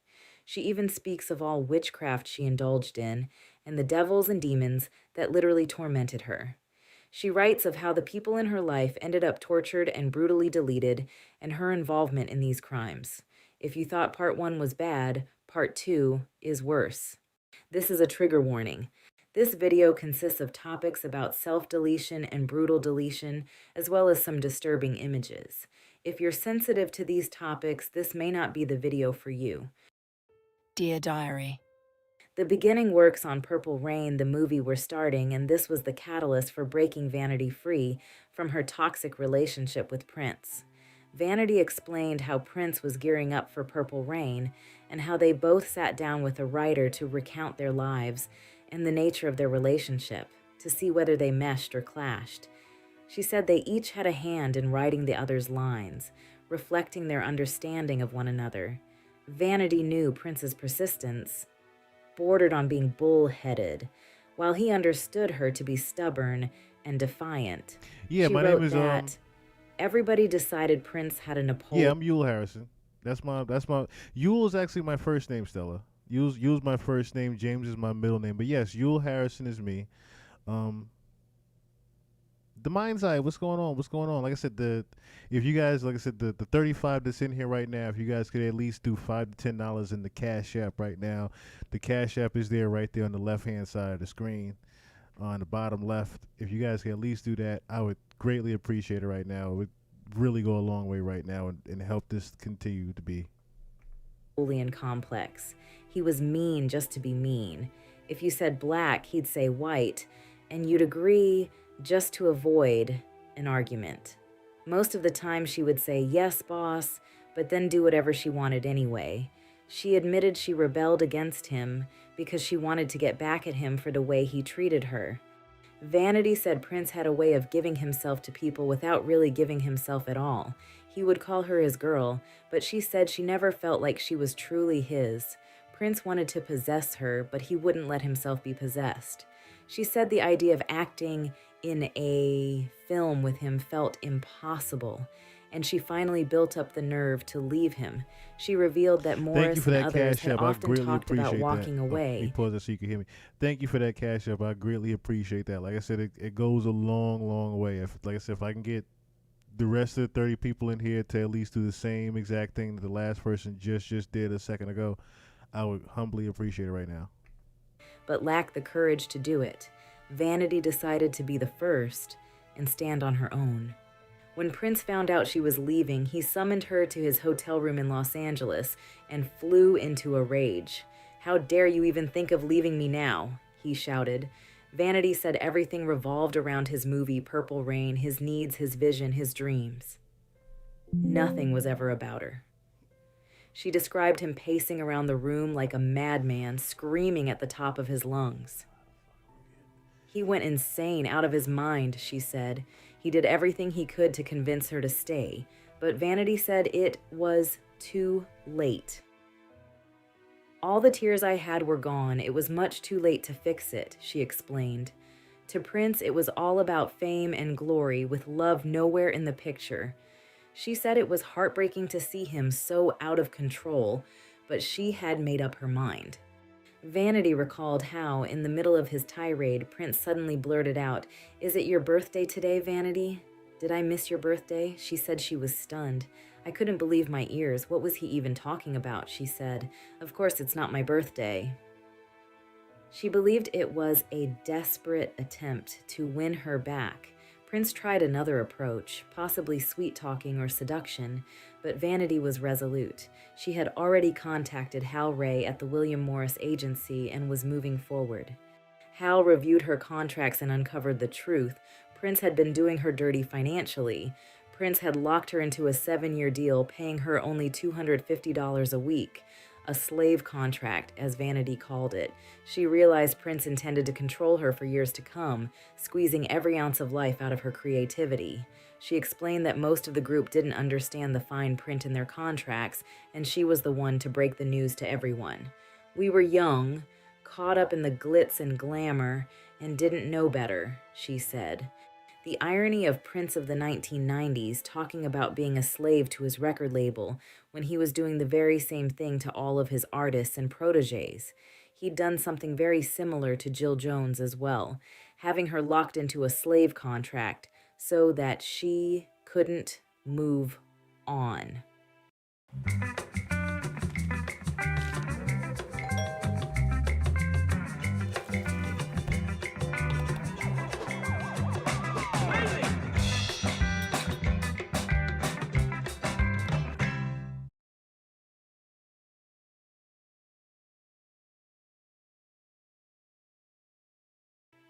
Vanity remembered how Prince often complained about his management company, for that last cash up. Cavallo, Ruffalo, and Fargnoli, accusing them of using the same exploitative tactics that he himself was using on others. She said, do the same exact thing, Prince not even 30. 20 more people do the same thing. From the best. Greatly appreciate it. He knew how to use people for his own gain. Hal reassured her that contracts could be broken, and he promised to free her from the arrangement. She packed her bags and sent them to Los Angeles, ready to start fresh. That night, Vanity noticed Prince's limo circling her apartment building. He even sent Jerome to her door to convince her to stay. Vanity refused. "I saw my dreams in front of me," she said. "I couldn't let him choke them out." To make her departure final, she gave Prince an ultimatum. Pay her $200,000 to star in Purple Rain. She already knew he wouldn't agree. Prince countered with $10,000, and Vanity rejected it outright. She explained that the money wasn't the issue anymore. She felt like she was drowning and needed to save herself. Vanity revealed that one of the main reasons she left Prince was because being around him was unbearable. "I was hopelessly in love with him, but that kind of love was killing me," she said. She explained that she never asked him for anything, but he always made her feel like she owed him. Leaving was the only way to reclaim her life. She found an apartment in Los Angeles, decorating it with soft colors like orchard peach, floral pink. Yes, I did. Thank you so much once again, Mind's Eye. And I guess you guys couldn't necessarily hear me over the video itself, but yes. And if we can get at least 20 to 25 more people to do the same exact thing, would greatly appreciate it. It would go a long way right now. And lavender. "It gave me a sense of freedom," she said. Hal wasted no time setting up opportunities for Vanity, including a meeting with Motown's Berry Gordy. She eventually signed with Motown, but Prince tried to block her progress. His lawyers claimed she couldn't use the name Vanity 6 since he owned the rights. "The contract was designed so you go in with nothing and come out with even less," she said. Hal's team strategized, and Stevie Wonder's lawyer, Yagoda, found the loophole. While Prince owned Vanity 6, he didn't own the name Vanity. She would continue her career under that name. Vanity admitted that even after leaving, she sometimes crossed paths with Prince in Los Angeles. Strangely, she always dreamed about his arrival before it happened. "I'd call Jaime and say, 'Prince is coming to town tonight, I just know it,' and he always did," she said. They would often see each other across the dance floor, staring in silence. Vanity said she could tell from his eyes that he missed her, but neither of them ever made a move. When Purple Rain premiered, Vanity didn't attend. I didn't want to see his face up close. I was afraid of carrying that same torch all over again, she admitted. Vanity also spilled that Susan Moonsey later told her about the drama that was going on between Prince and Apollonia. Susan told Vanity that Apollonia would charge outrageous bills to Prince's bank account, causing him to lose his temper. Vanity wrote, "Susan told me you were sweet potato pie compared to what he's dealing with now." Vanity laughed. About that. Vanity concluded that chapter with stating that leaving Prince was the best decision she ever made. It was painful but necessary for her growth, independence, and survival. What does your video sound like? Go to artlist.io and get the best music and sound effects for your video. Especially with the sex symbol that he was back in the day. Who would have thought that he had, the other life with Vanity? Dear Diary. This is the chapter and diary entry where Vanity writes about the night she was attending the 1985 American Music Awards. This would be the first time she'd see Prince in a long time. Here's how it went. Vanity wrote that she arrived at the luxurious Beverly Wilshire Hotel, where she was greeted by a valet who escorted her to her room. Ever playful and flirty, she kissed him on the forehead as a thank you. The star-struck valet responded, "I'll never wash my face again." Once alone, Vanity began to prepare for the evening ahead. She ran herself a luxurious bubble bath and ordered a bottle of crystal champagne, savoring the anticipation of the night. She had been invited to the American Music Awards to present Prince with an award for Purple Rain. Vanity reflected on how many of the songs in the film mirrored their complicated relationship. Though their parting had been less than amicable, she felt a spark of hope that this evening might mark the beginning of something new. There had always been something unshakable between them, like the tension of a bow drawn to an arrow. It had been a long time since Vanity had seen Prince, but she longed to look into his striking brown-green eyes again. She recalled his soft whispers from what felt like a lifetime ago. He said to her, "It seems the only time I ever see your face is when you appear on the cover of a magazine." Vanity decided to dress with him in mind. She slipped into a daring black lace gown of her own design, completely see-through except for strategically placed coverage provided by a long, gleaming black fur.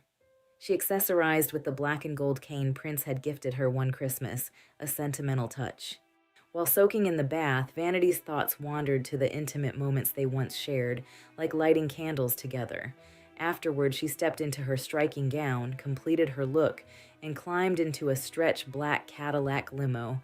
Vanity made sure the limo pulled up to the front entrance, relishing the attention as onlookers gawked at her bold ensemble. She loved to shock people, just as Prince did.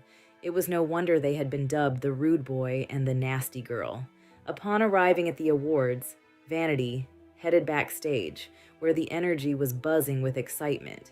She was seated next to Donna Summer, and the two women laughed and chatted as if they were old friends. When her moment came, Vanity was escorted behind a red velvet curtain, her heart pounding with anticipation. She clutched the envelope tightly, knowing Prince was about to hear her voice for the first time in ages. With a confident smile, she stepped onto the stage with her co-presenters, opened the envelope, and declared, "And the winner is Prince for Purple Rain." As Prince and the Revolution took the stage, Vanity watched him beam with joy. It had been so long since she'd seen the band, and she felt a sense of happiness for all of them. When Prince kissed her on the cheek, the touch felt electric, as if it carried the promise of a fresh start. Vanity couldn't help but believe in fate. That night, Prince's outfit mirrored hers. A black lace ensemble designed for a man, matching her bold aesthetic. Even the intricate details of his outfit echoed hers. Later, in the evening, a waiter brought Vanity a single peach-pink rose from Prince, a gesture that made her smile. After the party, Vanity returned to her hotel room. She sank into the soft, plump king-size bed, letting the events of the night wash over her. Staring at the ceiling, she reflected on how far she had come, from a young girl with big dreams to a woman standing tall in her own spotlight. Drifting off to sleep, the memories of her mother and childhood was going through her mind. She'd actually made it.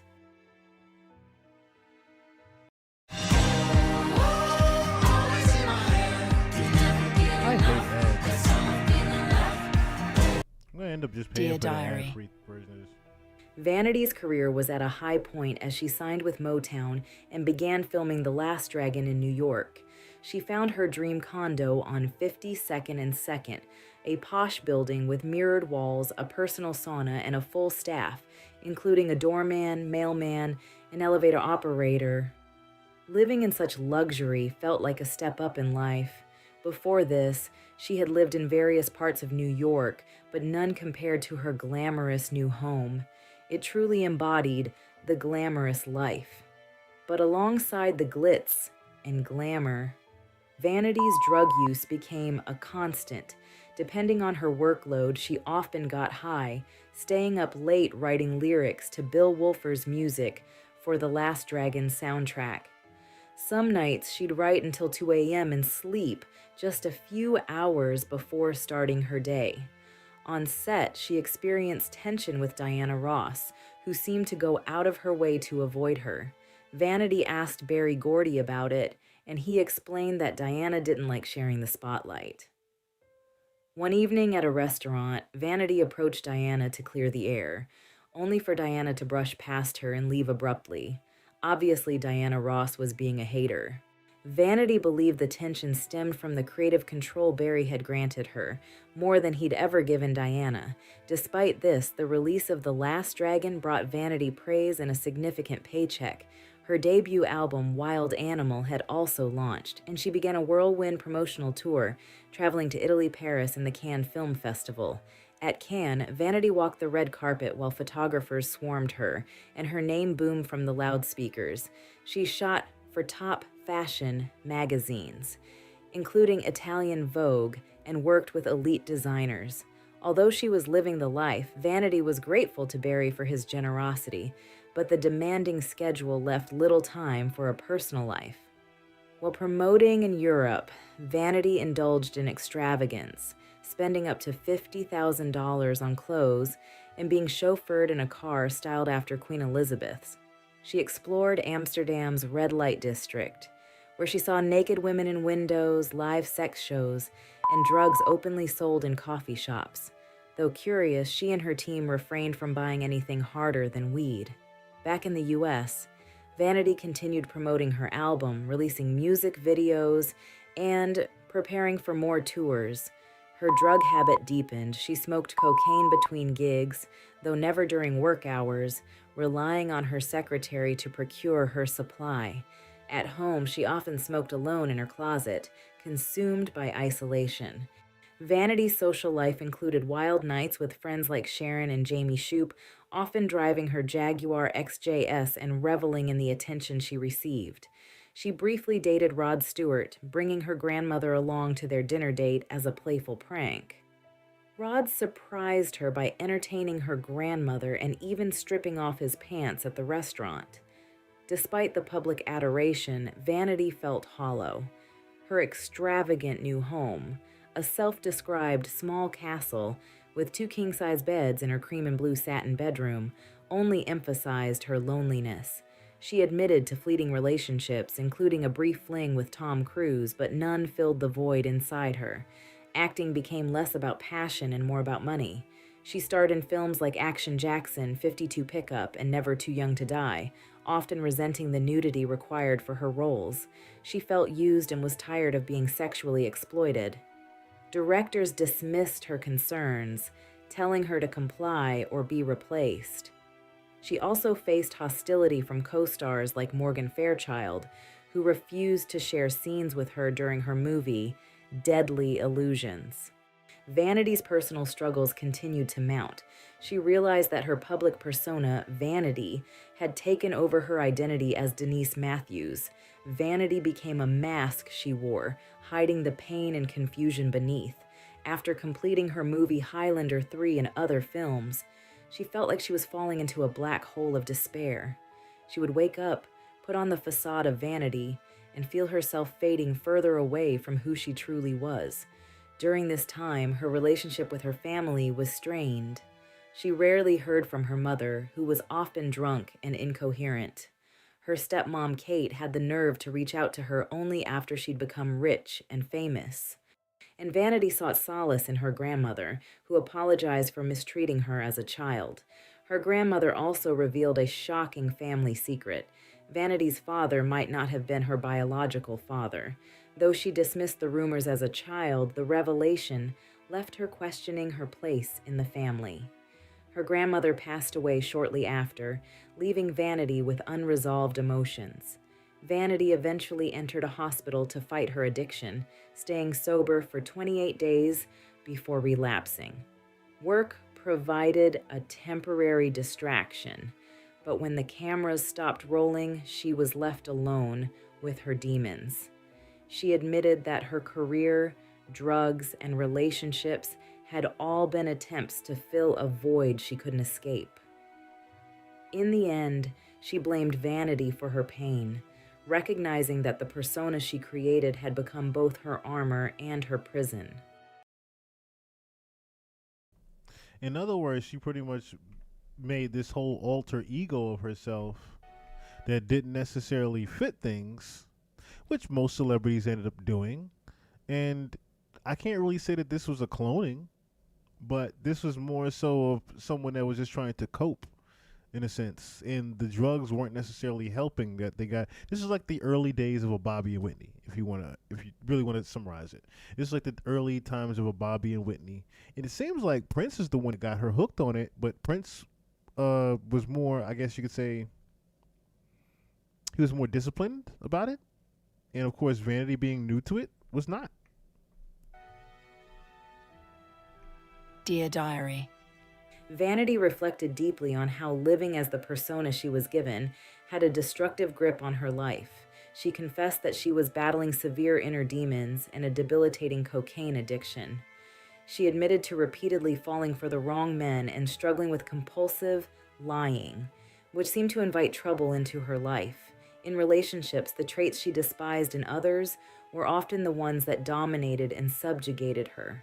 Vanity revealed that she would scrub her body so hard in the shower that it left her with rashes, all while sobbing and crying out for God. She often curled up on the shower floor, feeling utterly defeated. Even though Denise, her true self, prayed for deliverance, she would inevitably return to drugs. She described how Vanity, the persona, had taken over her life with such an uncontrollable force that she felt powerless to stop it. Vanity spoke for her, dressed her, and overshadowed Denise to the point where her true identity was almost erased. Denise described Vanity as her enemy, a dominating figure that pushed her further into addiction and isolation. She admitted to having no real friends and living a life consumed by money and drugs. The thrill of scoring drugs brought momentary excitement, but after the first hit, paranoia set in. Vanity described how her senses became so heightened that mundane sounds like trucks passing by felt like jet engines waging war inside her head. Her mind spiraled into disorientation, depression engulfed her, and her body felt numb. Despite the intense physical and emotional toll, she kept going back for more. Her dependency on drugs became routine, her version of morning coffee. Even when utterly exhausted, the call from her dealer would energize her, propelling her to reckless behavior, including dangerous driving that endangered others. Her paranoia grew to the point where she avoided answering the door, phone, or even her mail. She stopped paying bills, living in darkness except for the electricity needed to prepare her drugs. Vanity acknowledged the overwhelming guilt she felt, but admitted it wasn't enough to make her stop. Her uncontrolled lifestyle extended beyond drugs. She spent money frivolously, said whatever came to mind without considering others, and manipulated people to feed her addiction. She lamented that she wasn't the princess she had dreamed of being, but rather a wild joker, caught in a cycle of pain and self-destruction. Vanity admitted that her life had become worthless to her, except as a means of being strung out. She recounted a brief relationship with Frank Mancuso Jr., the producer of Friday the 13th.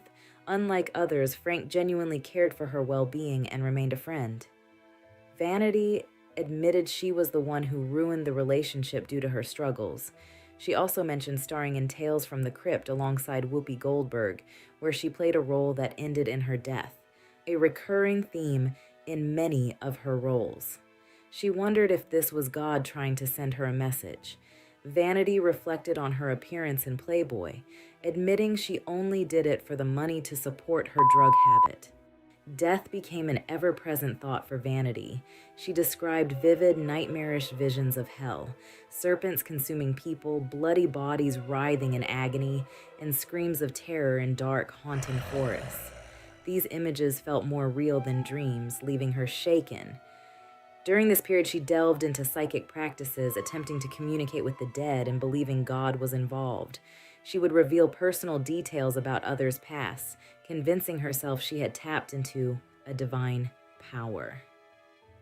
However, she later realized that she had been deceived.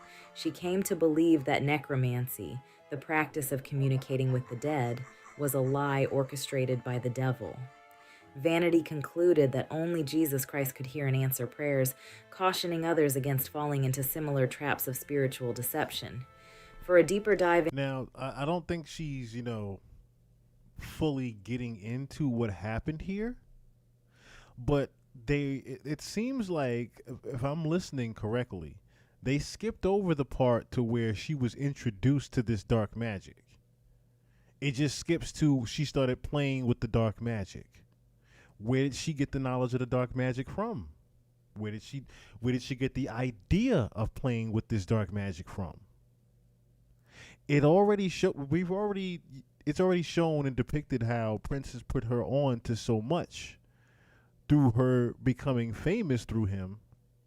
But this is where things get a little bit, the turn definitely takes for the worse. If she's going to be playing with the dark magic. But it's kind of crazy how they skipped over how she even learned what the dark magic was. Or should I say how it even worked. They're not showing who actually put her on to this process. But I think since, we see who put her on to the drugs, who's to say he didn't put her on to this? Which I wonder why they keep bleeping out drugs. Anyway, thank you to all the 40 people that are in here right now. Like I said, if I can get, I know there are some people in here that's just new. Please smash the like button on the way in. Please smash the like button on the way in. And if you can, I am literally scratching my hair right now, trying to figure out how I'm going to get this done. But yeah, I have a huge dilemma right now. That I am literally just $200 shy on. $200 shy on. But we will continue this.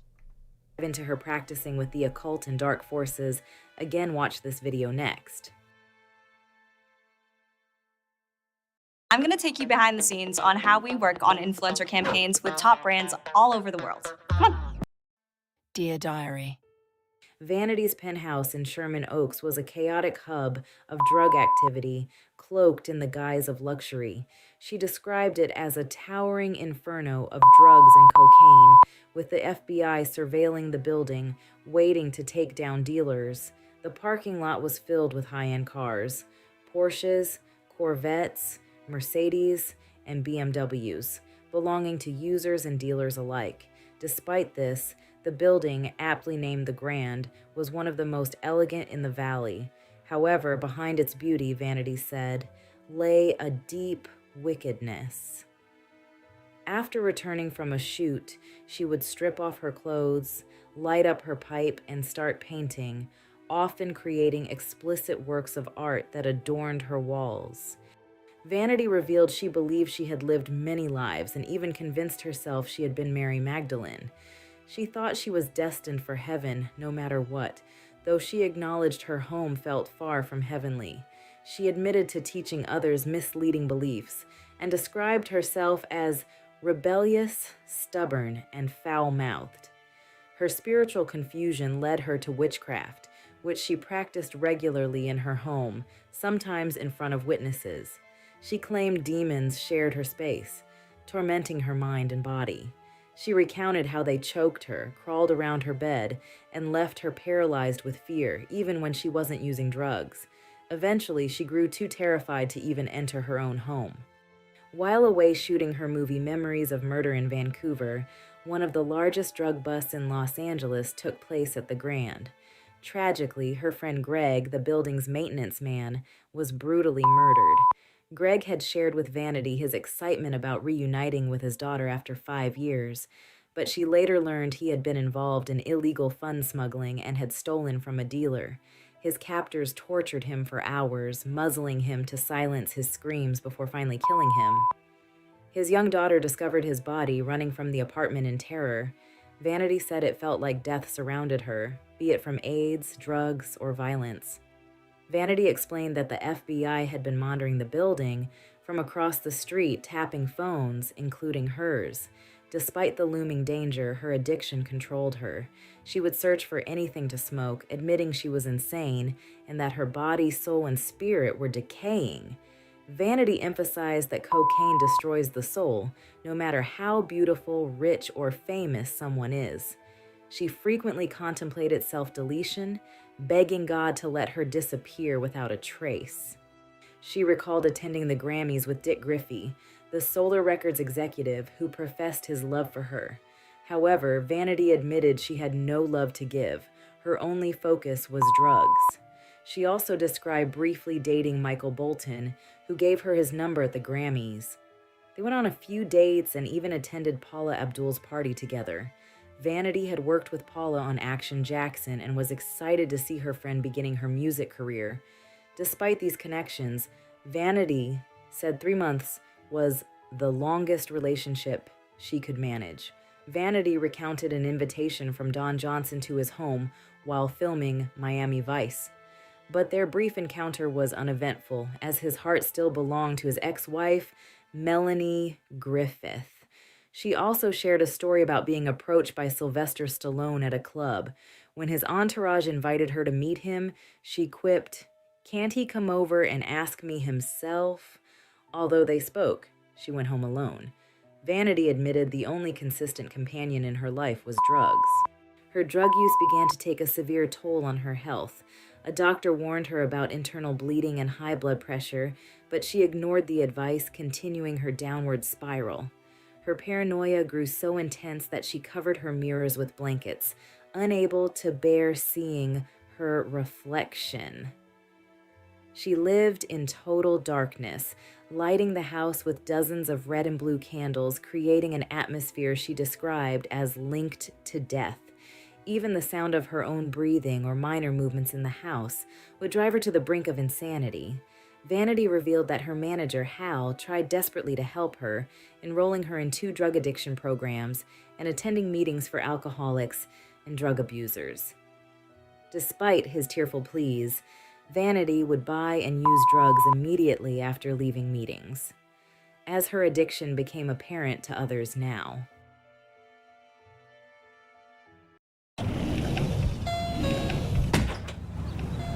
When you can't take your bed to the store.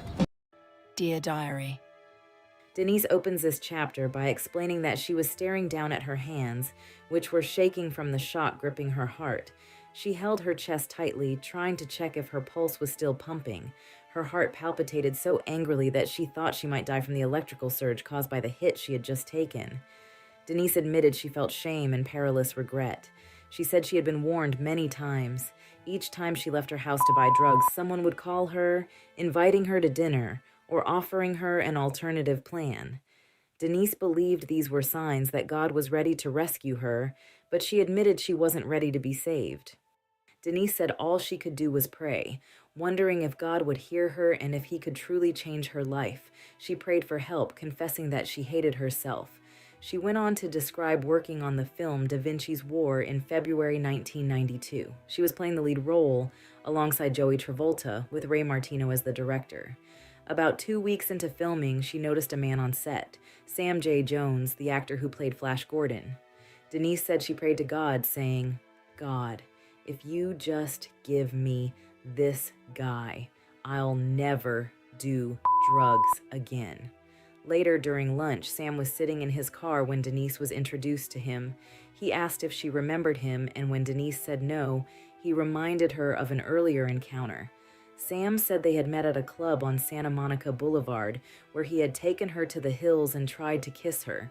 Denise had let him kiss her on the cheek but had no memory of the meeting. She asked if she had been comatose at the time.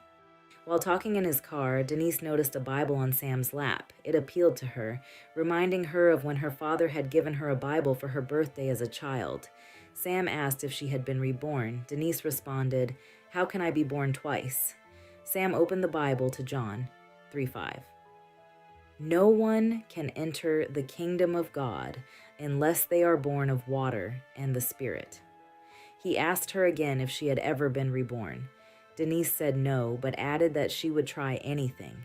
Sam invited her to pray, but Denise had other plans, using drugs. The following night, Denise called Sam again. He told her that he had invited some friends over to pray for her. Denise admitted she had never shared her intimate secrets with strangers before, but something compelled her to trust these people. She said she felt she had nowhere else to turn, having burned nearly every bridge. Denise was introduced to a woman named Terry Copley. Terry listened to Denise as she poured out her heart for several hours, revealing the truth about her life and the hatred she felt for herself. Denise also confided that she had been in a lesbian relationship with a young woman who was obsessed with her vanity persona. The girl ate, slept, and breathed the name Vanity, and often slept by Denise's door, waiting for her to return.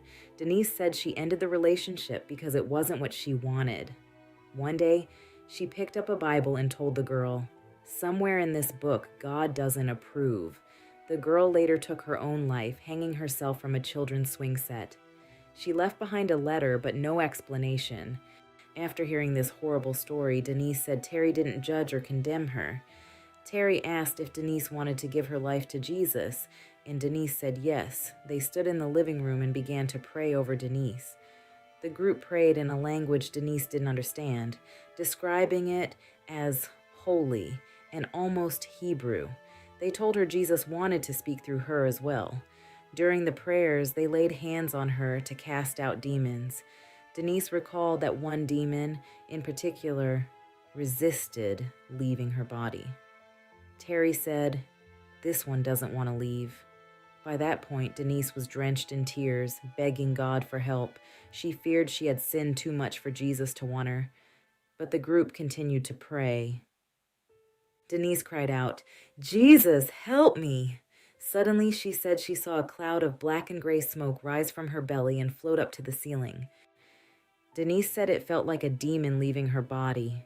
She said she knew from that moment on that she belonged to Jesus. "It was as if fire touched my lips," she said. Jesus had taken over her being, and she began to speak rapidly in what she described as an old Indian dialect. Denise said she was filled with the Holy Spirit and couldn't stop speaking in tongues for weeks. That night, she went home and threw her drugs away. Terry picked her up the following Sunday to take her to church, and they also attended Bible study on Wednesday evenings. Denise said certain aspects of her life began to change immediately, while others changed gradually. She began asking people to call her by her real name, Denise, but admitted it took time to adjust to it herself. She started receiving calls to share her testimony in churches about how Jesus had saved her life. However, Denise admitted she wasn't being honest, and she unfortunately was still using.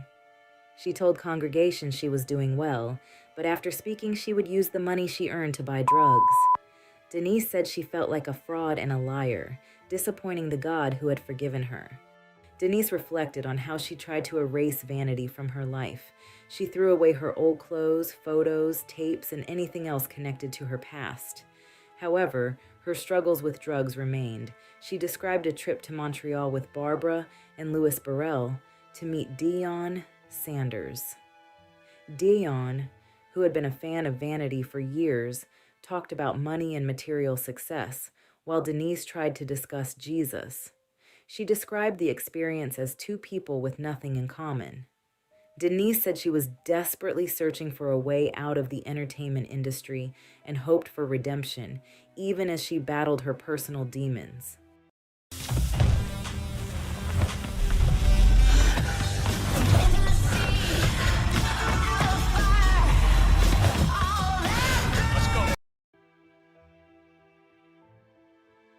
Dear Diary. Denise spoke about Pastor Willie Harper, the leader of a church in Sunnyvale called Jesus Christ for All Nations. The congregation was diverse, with people of every color, creed, nationality, and race. They referred to themselves as JC fans, a term Denise loved because when people told her they were fans of hers, she would always respond, "I'm a fan of Jesus."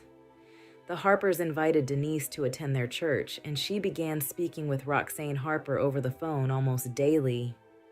Denise confided in Roxane about her struggles, including her cocaine addiction, and Roxane never judged her. Instead, Roxane prayed with her and encouraged her to come to the church.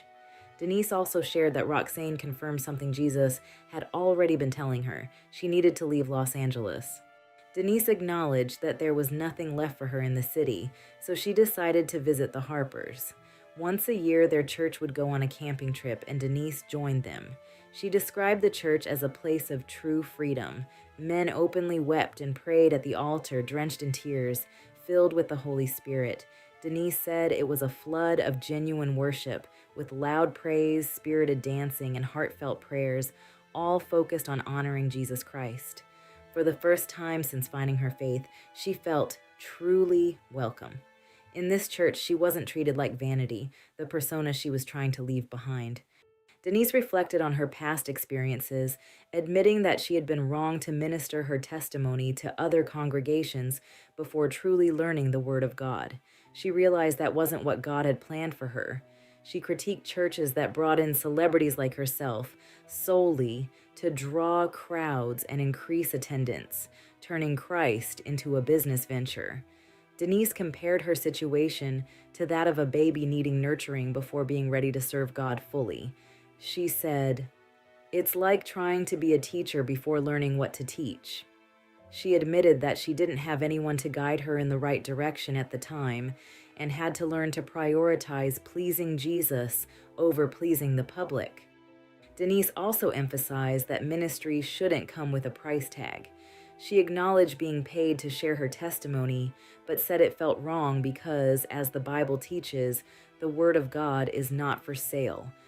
What delighted Denise most about the church was how no one asked her superficial questions about Prince or her film career.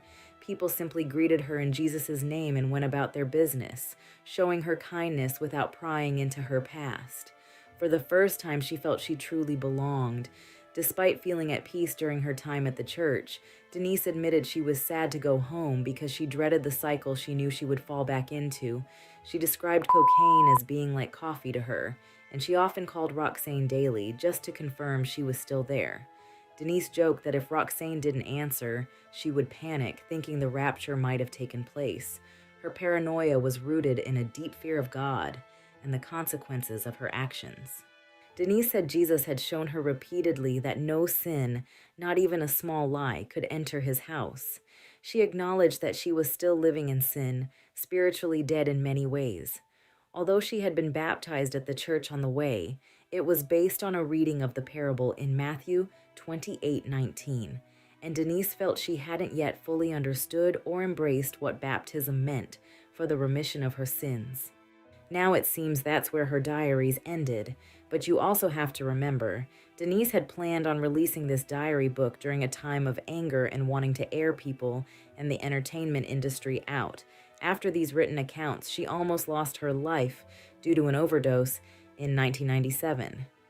After surviving her near-death experience, instead of using her anger to harm and expose those, she wanted to use her new testimony to try and bring people to the Lord that she believed ultimately truly saved her. As I stated earlier, she did so with the book Blame It on Vanity, which is a rare and also very expensive find. But it's in that book where the real Denise Matthews wanted to show the world who she truly was. And she did, a true survivor and beautiful soul. So, lurkers, what do you think? What do you think about what Denise wrote in her diaries? Do you think they should have been released to the public? What do you think about her and Prince's relationship? Is it as romantic and beautiful as you originally thought? Hell no. Put your thoughts and comments down below. Hell no, it ain't. Hell no, it ain't. And you kind of had that feeling that it wasn't, though. You kind of had that feeling that it wasn't, especially after they split. But, yeah.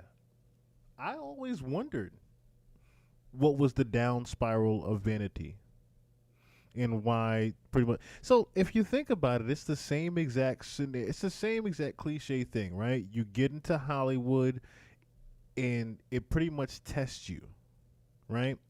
Vanity was one of those people where Hollywood pretty much broke her.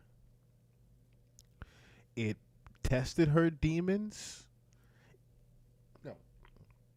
Say that right. It gave her demons. It tested her faith and gave her demons. To the point where, like every other celebrity, you have to somehow recollect yourself and find God. That's really what it comes down to. She had to recollect herself and find God. And it was a little bit harder to do that the second time around. Especially with the addiction of the drugs.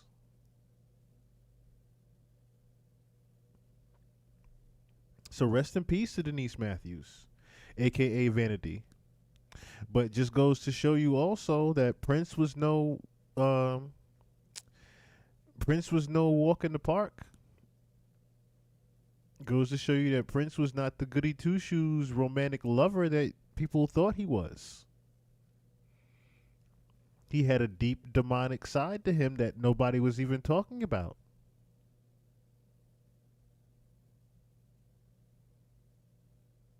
Hi, I'm Sir Holmes. What's going on? He had a very deep demonic side, and that only talked to the vanity side of things. So I guess one day we will dig into, because there is a video now out, and I wonder if I can find it now. There's a video out now about Prince having some secrets with Jay and Diddy. I don't necessarily know what it was. Let me see. Prince, Diddy, Jay-Z. Let me see if I can find that.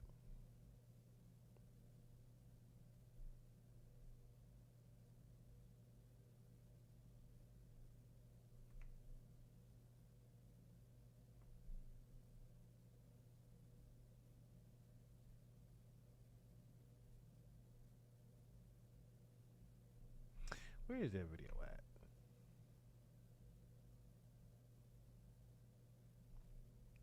I'm going to have to find that again.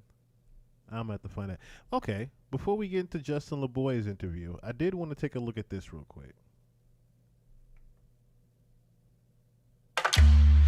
With weight loss by Hims? Because there is a lot of, we went over some of them before, but there is some unique and distinct and rather intriguing comparisons between these two. We've drawn pretty much a lot of lines connecting the dots between these two, especially with how one became famous. But let's see what Long Crime has found. Downfall of Kanye West, the Grammy-winning artist that some believe is a musical genius, recently went on a crazed social media rant that included, among other things, a call to free Puff. We're going to dig. I don't know if I said it beforehand, but I greatly appreciate the Cash Apps. Right now, I am literally just 200 shy of where I need to be. Not like to be, but need to be. And I greatly appreciate you guys sending in the Cash Apps. Please, keep them coming in. Once I get to that particular goal, I can pretty much stop. I pretty much went off camera because I had to, I had to soak a little bit, but I'm back. I'll probably go off camera again because, like I said, I have to figure this out mentally. Into the latest posts and alleged collaborations and connections between Kanye West and Sean Combs. Welcome to Sidebar, presented by Law and Crime. I'm Jesse Weber. Sean Diddy Combs has dominated headlines around the world for months, and as you know, not for great reasons. But over the last couple of weeks, another embattled rapper has been in the spotlight, Kanye West. And their two worlds have now collided once again, thanks to one of West's apparent tirades on X, formerly known as Twitter, which we'll get into, and it is something to say the least. But look, Combs is, of course, locked up in the Metropolitan Detention Center right now out in New York on federal charges of racketeering conspiracy, sex trafficking, and transportation to engage in prostitution. He's set to go to trial in May. Prosecutors say he forced people to have sex with him and each other, often allegedly having his staff hire commercial sex workers to participate. He's entered a not guilty plea. He has maintained his innocence ever since his arrest last September. And I should also add that it seems like almost every day, maybe every week, maybe every other week, he is hit with another sexual assault lawsuit. We actually have a sidebar coming out about a man who claims that he was drugged at a New York City nightclub back in 2012 and raped by Combs when he was 17 years old. We did another episode last week about an adult male entertainer, a dancer, who claims that Combs drugged him and forced him into various sex acts, literally physically forcing him to do it. And he claims he was a victim of sex trafficking, that this alleged abuse went on for 5 years. And we have claims that Combs allegedly assaulted men, women, and even children. And how can we forget that Combs is also facing a lawsuit from a woman who claims that she was assaulted by him, and talking another rapper, Jay-Z, back in... Oh, so to bring you up to speed, Stella, it's on the pod before, I had shared before to where I was dealing with these garnishments, and they've just only been getting more and more harsher to me. And this past one has affected me being able to pay ready to stay. So, yeah, that's pretty much why I have been preaching to the choir about the Cash App. It's really literally because of that. 2017 garnishment from an ex. Pretty much. Garnishments from an ex. I, of course, was the owner of the property. Her name was not on it. But that person destroyed everything in there, leaving me with a $3,000 garnishment that I am still paying to this day. They finally found me recently, a couple of months ago, because I have been moving around so much and I hadn't had a stable income until I started working for Spectrum. So they just been hitting me harder and harder and harder until that money is paid up, which is affecting my living entirely. Literally affecting my living. In 2000, when she was just 13 years old. Bottom line, Sean Combs is fighting a lot of different legal battles right now, and coming to his defense, coming to his side, from a PR point of view, not great. A lot of people who've known Sean Combs haven't spoken out about him, and I understand why. Now, of course, he's innocent until proven guilty. He has not been found liable. Are you tired of your YouTube channel not getting the attention it deserves? Building a YouTube channel can be a very in any of these sexual assault cases, but brings us to Kanye West. Because let's talk about Kanye West, who's no stranger to controversy. West, for his part right now, he has been traveling a lot internationally. Vibe reported that he's been to Paris, Tuscany, Russia, Japan, appearing alongside his wife Bianca Censori, who is often scantily clad. West caused quite a scandal in Venice, by the way, when he was seen allegedly without any pants on, exposing himself on a water taxi in Venice. And of course, there was some of that happening here at home too. At the Grammys a couple weeks ago, West and Censori were being photographed on the red carpet when Censori suddenly dropped her coat, revealing her basically nude body. They posed for more photographs before eventually leaving. The rumor was that West and Censori were kicked out of the event for that stunt, but it appears to be just that, a rumor.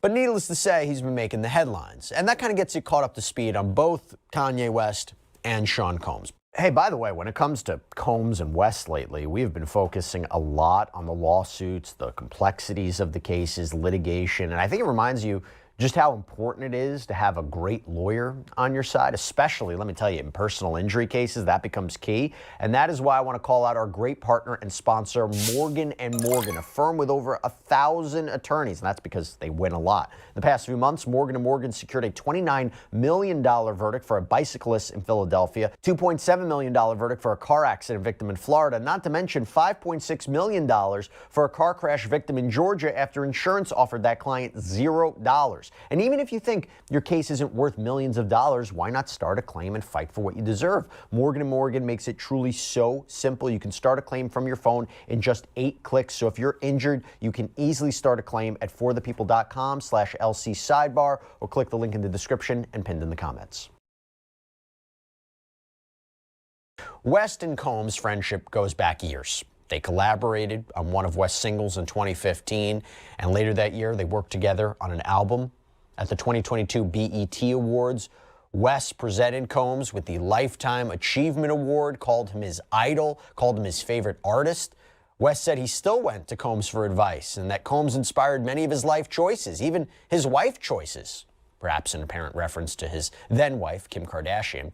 But according to the Mirror, Combs has said that West inspired him as well. In 2009, Combs reportedly said that the other night I go to the Kanye West concert and I'm going there to see... Thank you for that very last Cash App. I greatly appreciate it. It goes a long way. God bless you guys. God bless you guys right now. That's the best way I can put it. Just God bless you guys right now. Kanye do his thing. I don't have anything but high expectations. The concert changed my life. I won't lie. I was so impressed and inspired. It was beautiful, and I fell in love with hip-hop again, and I want to say thank you, Kanye, for giving me that. However, just a few months after West presented Combs with the Lifetime Achievement Award, the relationship seemed to sour between the two of them when Combs took issue with West's t-shirts that said, "White Lives Matter." Now, he said during an appearance on The Breakfast Club that he thought the shirts were tone deaf. He would go on to reportedly say, including on an Instagram post, that Black Lives Matter was our slogan. That wasn't our slogan to go share with nobody else. You have to be unapologetically black and love your people and love your tribe first. Combs also added, what the press and what fashion is doing, thinking this is a joke, when right now all America is planned for is poverty, incarceration, and death. So before I can get to any other lives matter, which all lives matter, you know what I'm saying, that Black Lives Matter, don't play with it. And he added, don't wear the shirt, don't buy the shirt, don't play with the shirt, it's not a joke. Well, not long after those comments, Kanye West apparently posted screenshots of text conversations, messages between himself and someone identified in the thread as just Puff, seemingly a reference to one of the many nicknames that Sean Combs has had over the years. So West says, in part, in these messages, I didn't like our convo. I'm selling these teas. Nobody gets between me and my money. This is my grandfather texting you now. Never call me with no BS like that again unless you're ready to green light me, because anybody who got on that tea is me. Out of respect for everything you've meant to me, I'll be quiet as Virgil, meaning Virgil Abloh, who passed away. But now I know how I've hurt people I love with threats. And he seemed to follow it up with, come do something illegal to me now, please. Now, the alleged Combs side of the conversation responds, N-word, send me address. Let's stop playing these internet games and don't feel threatened. You'll be fine. Just love. To which West reportedly replies, this ain't a game. I'ma use you as an example to show the Jewish people that told you to call me that no one can threaten or influence me. When it comes to getting to market in a more quick manner, Popular Pace helps us move quickly and efficiently. As we all know, social media moves really quickly. I told you this was war. Now gonna get you some. They might not get into it, but what followed this was the Drink Champs rant where he called Puff the Fed. Business. West apparently followed up with another post in which Combs allegedly texted him, as soon as I land, we'll meet face to face, to which West responded, N-word, F you. Now, in the final part of this alleged exchange between the two rappers, Combs allegedly wrote, I'm just trying to talk to you as a black man, and I'm talking to you because this is hurting our people. Stop. West apparently responded, anything you text, I will post. I love you, and you guys are breaking my heart. I accept your apology in advance. Okay, putting that to the side. Now let's get back to Kanye West and Sensori's red carpet moment, because just as the coverage started to subside, West flipped the script on his X page. So his page has since been removed, and I'll get more on. Hold on.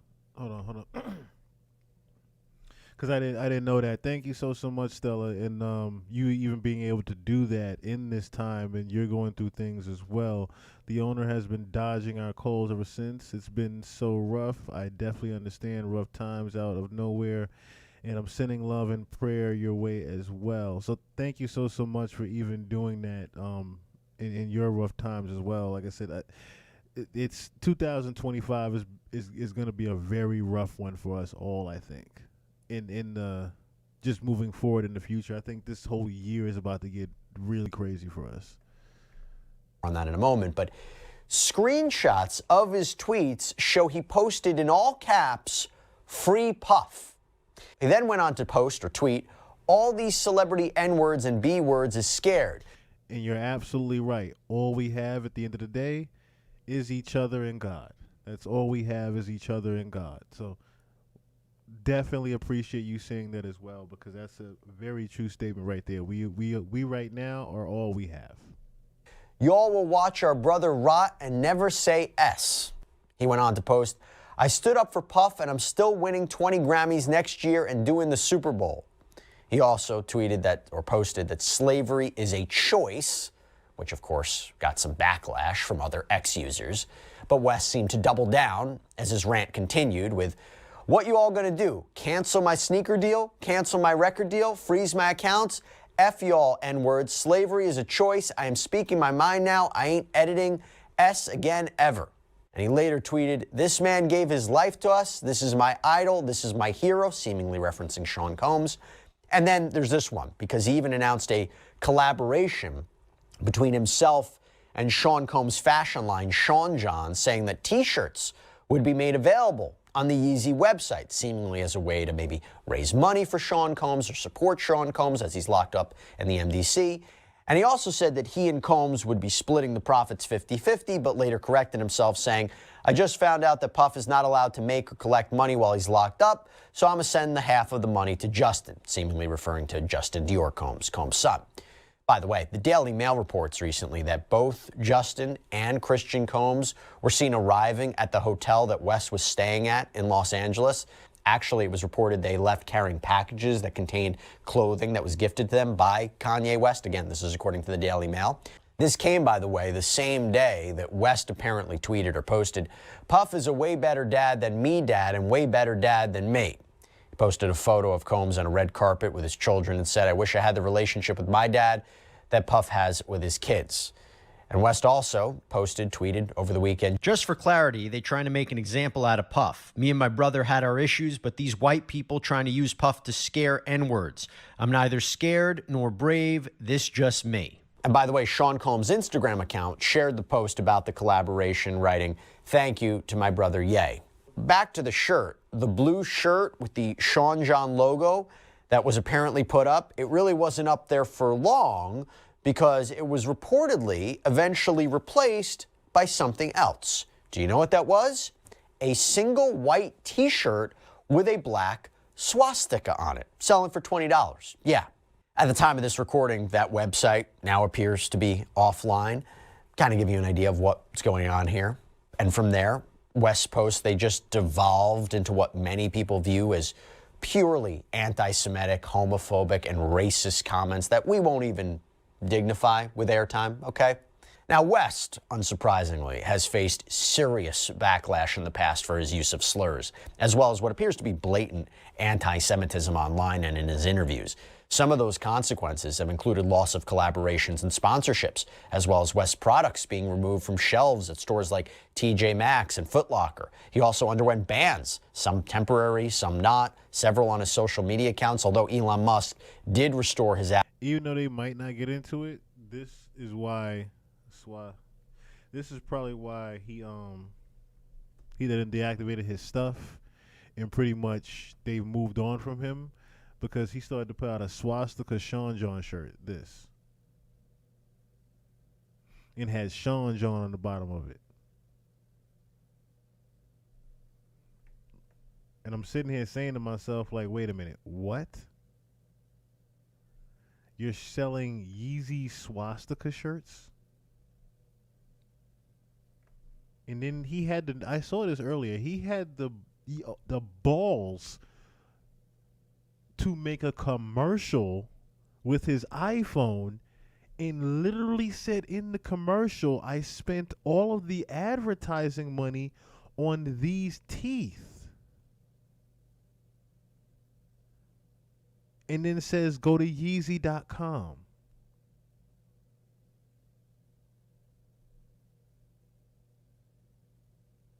Whoever they done cloned this nigga to be, I hope they remove quicker than they put up.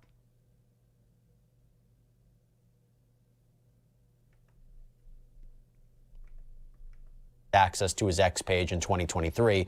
West did eventually post a message in Hebrew on his Instagram page in 2023 apologizing for his past remarks, but soon, you know, he was back to sharing apparent anti-Semitic rhetoric, so I don't know how much good that did. But things didn't really improve for West when a former employee sued him for allegedly sexually assaulting her and then firing her later on. And by the way, this connects back to Combs because Lauren Pashota, who filed this amended complaint in October, claimed that before she had worked as West's assistant, he had co-hosted a party with Sean Combs in Santa Monica, California. And she says at the time she was working with a different musician client who wasn't identified in the complaint, but who'd been invited to the studio party. Therapy has always been such a scary idea to me because I simply did not know where to get started. I didn't know how. And she claims that West told everyone that they had to drink or leave the party, but after drinking a few sips of her drink, Pashota claims she, quote, suddenly started to feel disoriented and began to slip into an altered and highly impaired state. And Pashota says that she doesn't remember anything else, woke up the next day feeling traumatized and disturbed. But here's the thing. The amended complaint says that Pashota initially was just mostly worried that maybe she made a fool of herself, that she was embarrassed in front of her then client or maybe even Kanye West herself by getting, tipsy. But Pashota reportedly believed that someone who had helped prepare the drinks was responsible for drugging her. But here's the thing. Years down the line, he allegedly confessed to Pashota that the two had, quote, hooked up at that party after she was allegedly drugged. Ooh, y'all gonna send me tears right now. Thank you, whoever that last cash out was. That was a big one right there. That was a big one right there. Thank you so much, that last cash app just now. We are literally 130 from the goal right now. We are 130 from the goal right now. Just 130 shy of the goal right now. God bless you guys and thank you guys so much right now. Like I said, I greatly appreciate it. It is in a serious time of need right now. According to Pashota, West was having an argument with his then wife, Kim Kardashian, who was accusing him of cheating on her with Pashota. And Pashota wanted to clear things up and suggested that she reach out to Kim to assure her that nothing had ever happened. But she claims West stopped her from sending the message saying, we did kind of hook. One more just came in and that just put us almost halfway there. Wow. Guys, I love you guys so much. I'm speechless right now.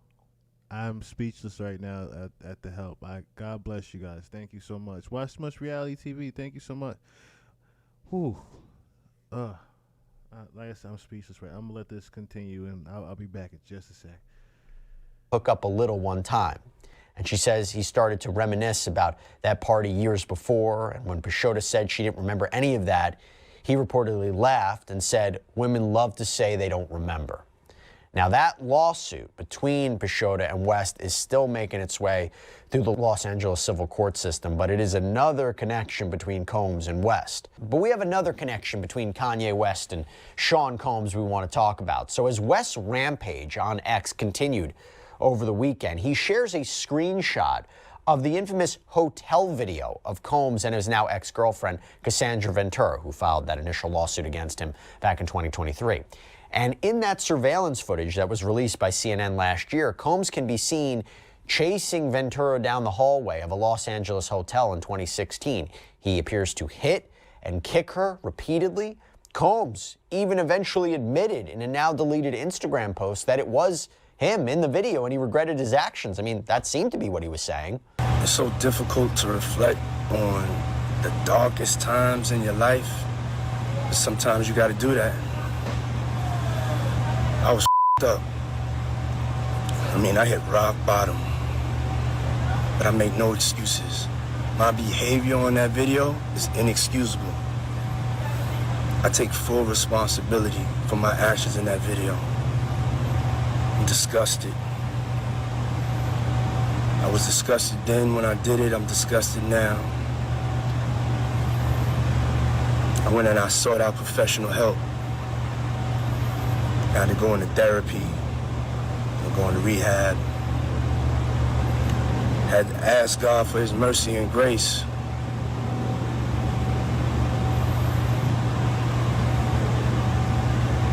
I'm so sorry. But I'm committed to be a better man each and every day. I'm not asking for forgiveness. I'm truly sorry. One difference between these two already that I will definitely say, forget comparison. One difference I will say is one is actually apologetic when they get caught red-handed in some shit, and the other one just never gives a fuck and just victim blames. That's, guaranteed. Kanye is going to victim blame before he'll ever take accountability for something.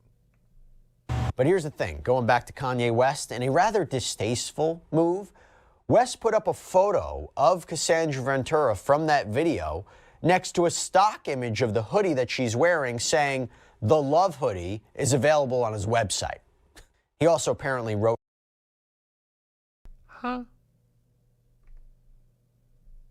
What? The what hoodie?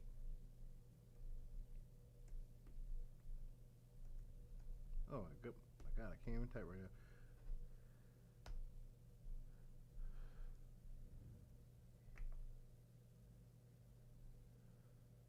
Wow. Wow.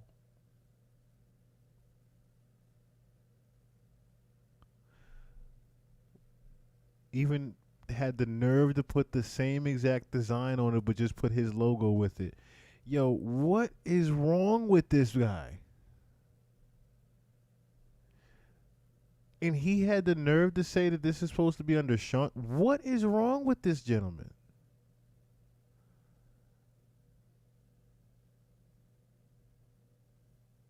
And that was also said too. We spoke like he is. It's a difference between being jealous of Kendrick Lamar and the attention you're not getting, and just being plain psycho. This is giving plain psycho. Like I used to say, just he's a little bit, he's just schizophrenic. It happens. No, this is giving, put this nigga in a straight jacket and just tape his damn mouth shut. In another post, you have to truly be in love to get to the point of risking everything. Now, in another bizarre tweet post, West at one point over the weekend tweeted photos of Combs at the Grammys in 2000 with his then girlfriend Jennifer Lopez, and he captioned it, "Remember when J-Lo pulled up to the red carpet with my twin?" Again, strange. Don't know what's leading him to post so much and talk so much about Sean Combs right now, but I'll tell you that's apparently not the only thing that he posted. It's been reported that he also apparently posted pornographic content, and that got a response from Elon Musk, who owns X. It was brought up to him in the comments, and Musk ended up writing, "Given what he has posted, his account is now classified as NSFW, not safe for work. You should not be seeing that anymore." And before his account went dark, Kanye West reportedly wrote, "I'm logging out of Twitter. I appreciate Elon for allowing me to vent. It has been very cathartic to use the world as a sounding board." Still unclear if Kanye West himself deactivated the account or if X shut it down. But I actually want to circle back now to Lauren Peixoto's lawsuit against Kanye West because, again, it's currently moving through the LA courts, but it was reported, and the reason I think it's relevant to bring it up again, is that it was reported in the tabloids that one of the reasons West had been out of the country so much is to avoid the lawsuits that he's... At my lowest, I was barely eating and overexercising while still gaining weight. That's when I turned to hers. The online health quiz made it easy to find out that somatic currently facing. No way to confirm that for sure, but given that we're talking about a whole host of litigation in the Sean Combs case and now Kanye West, let me circle back to Peixoto. And by the way, there's another connection between Combs we'll get to in a second. So Peixoto sued for 15 claims, 15 causes of action, including everything from breach of contract to wrongful termination, sexual harassment, unpaid wages, gender discrimination.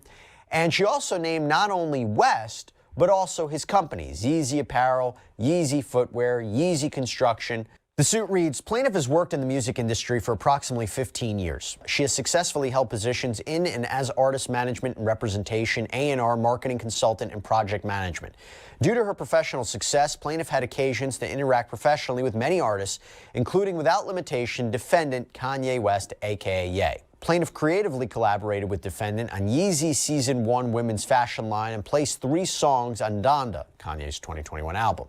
So West allegedly wanted to make Peixoto his executive assistant, personal assistant in connection with his business affairs and his personal life.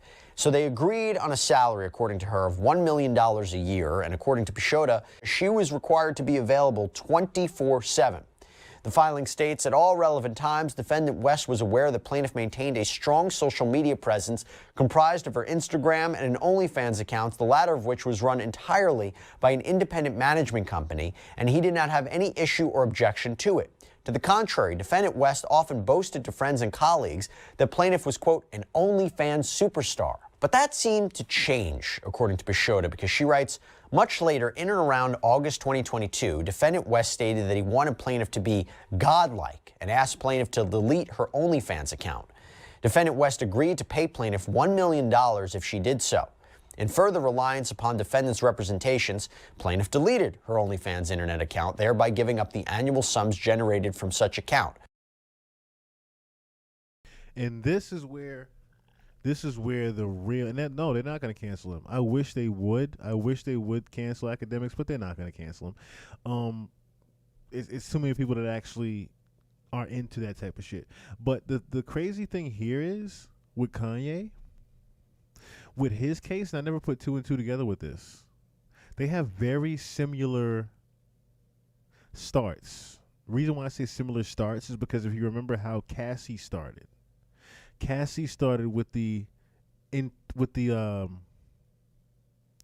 initiation through money and the I'll give you whatever you want if you do this, that, and the third, and just lead the. So Cassie's was pretty much if you leave Ryan Leslie, you'll get everything you want and be my girl.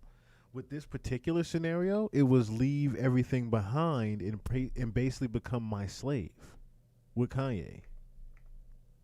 West never paid plaintiff as promised. And then from there, Peixoto just alleges that West described these sexual fantasies to her via text. The filing includes screenshots of explicit texts and comments allegedly made by West. The document states that West asked plaintiff to get him honey, so this sexual enhancer and performance honey, and that defendant required that plaintiff always have this on hand and available, and she had to deliver it to defendant in advance of defendant's sexual encounters. By the way, that is similar to some of the allegations that have been made against Sean Combs, because investigators who searched his LA and Miami homes back in March said that they found hundreds and hundreds of bottles of baby oil and lubricant, and there have been allegations from people who work closely with Combs, like music producer Rodney Lil Rod Jones, that Combs would force his employees to carry around drugs in fanny packs so they were always available to him. And Combs was also accused of forcing his employees to set up his so-called freak-offs, which included the lighting and the cameras, plus the procurement of sex workers and drugs. That's a main allegation in the criminal case. But going back to West, he would allegedly share details with Peixoto about his latest sexual conquests, as well as ones in the past, including the time he says that he had sex with an A-list celebrity who wasn't named in the filing, and then texted, "Not sure why that thought came to me." Peixoto also claims that West told his now wife, Bianca Censori, that he wanted to have sex with her mom while she watched. This was reportedly one of his kinks, that he wanted to have sex with the mothers of women he was involved with. Sensori is an Australian architect and model. She's currently the head of architecture at Yeezy, Kanye West clothing line. Now, I wonder how the dad and uncle feel about that one, knowing that he wanted to have sex with Bianca's mom. I wonder how those mafia boss family members feel about hearing that, Kanye. I'm just curious. But Pichota claims that West texted Sensori about his fantasy, and Sensori responded in a way that brushed off the mom comment but was still sexually explicit. Pichota claims that West sent her a screenshot of the text asking if he should have worded it a different way.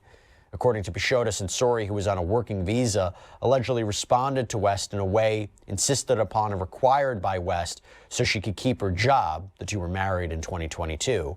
And by the way, it's been reported that Lauren Pichota has alleged that Kanye West touched, groped, fondled, grabbed, and forced himself in and on her multiple times without her consent. But for now, Pichota has not accused Sean Combs of any wrongdoing, just her former boss. But there you go, some connections between Kanye West and Sean Combs. But that's all we have for you right now here on Sidebar, everybody. Thank you so much for joining us. And as always,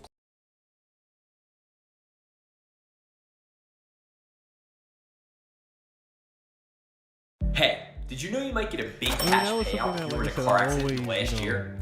Yep, even if you weren't driving. Attention was the fact that it was a lot of different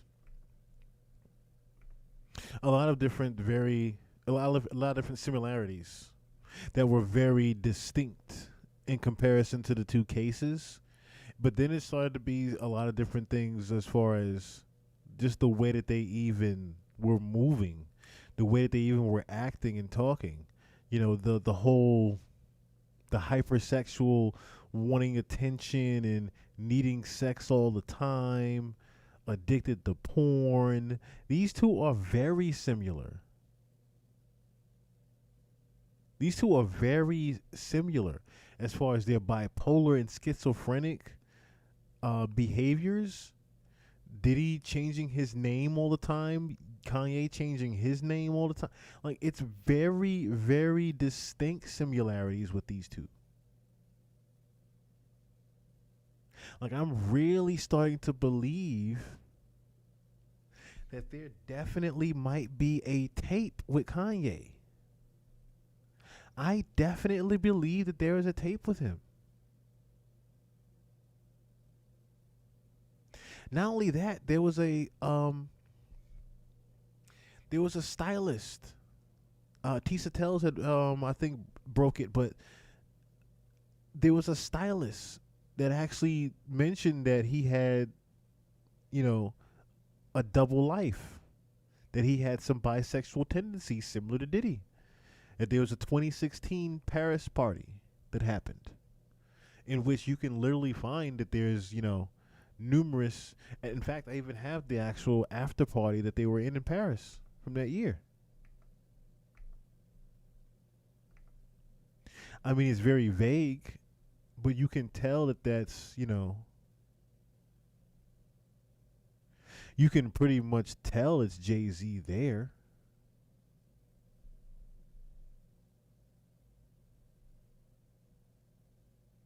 Is this it right here?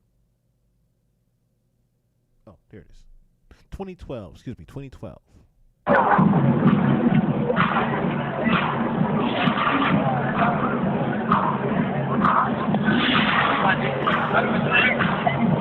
Now, it's very quick, but there's Jay-Z. Jay Electronica is also there.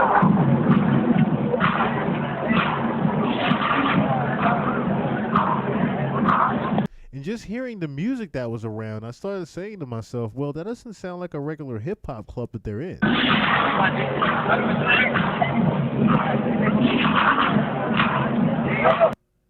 I mean, I know they're in Paris.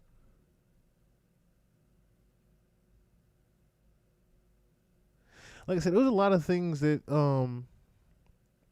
that were pretty weird about me hearing about that 2012 after party that he was in.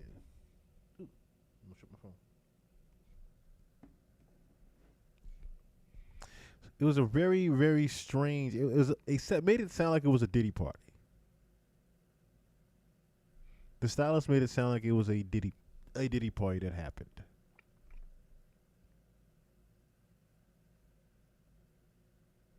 All right, so right now the internet is buzzing about, let me see, about Kai Cenat and Kendrick Lamar. Reason why is they're saying that, which I don't think he necessarily heard crowd sounds, as in he heard a fake crowd.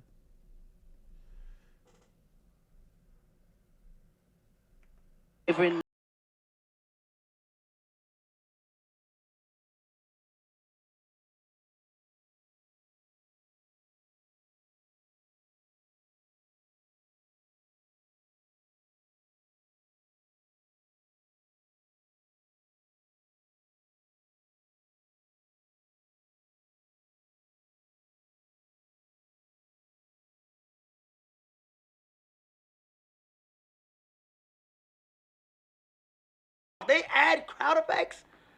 I did not know that.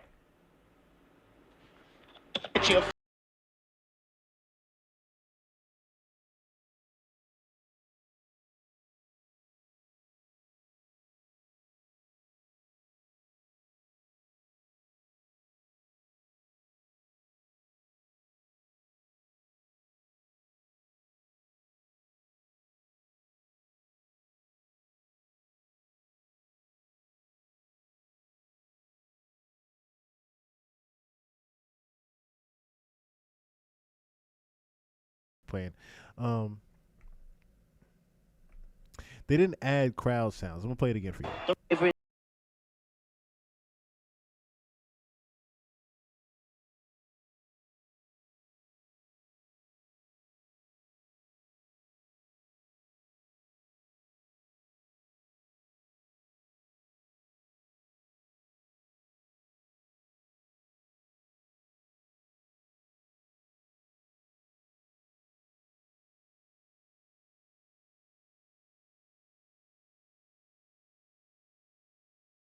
They add crowd effects?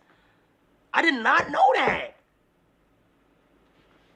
If I had to sit you for hours in front of the Louvre, when I have a soul, even if I told you to stand next to Johnny and Q, started with nothing but government cheese, but now I can seize the government too. Remember the fools, them.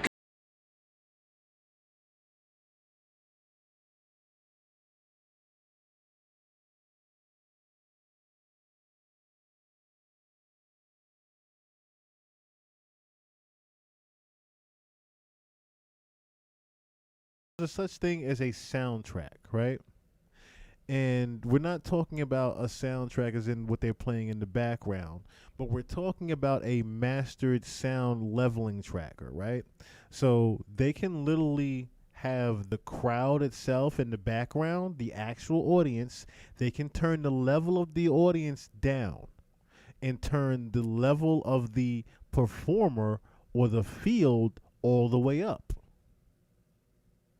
It's a such thing called, it's a mixing board. So pretty much, yes, what he's getting at is it sounds like it's sound effects added to it. It's not sound effects added to it. They just are messing. They're just pretty much giving you a great audio experience.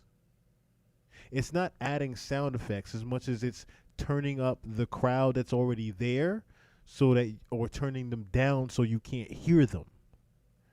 Because we're talking about a TV broadcast at the end of the day. We're not talking about they're just getting live sound from, a stream. This is not a live stream for the Super Bowl. Like, things that are on national TV are not live streamed, okay? They are actually mixed down as they are happening.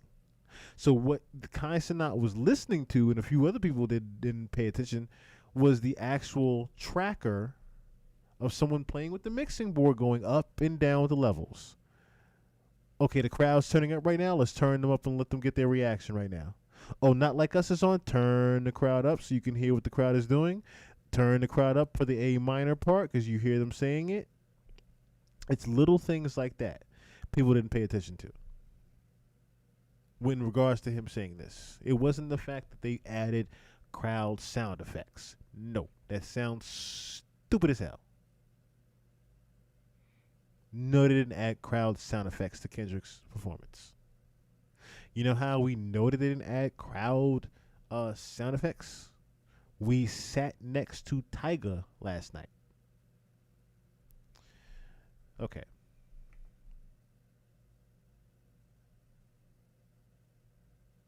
Hold on.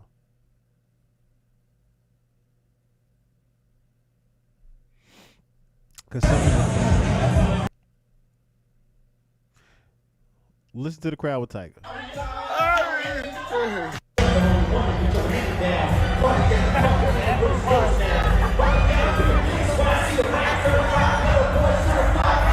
You can literally hear that crowd, even though some of them are on their phones in the back.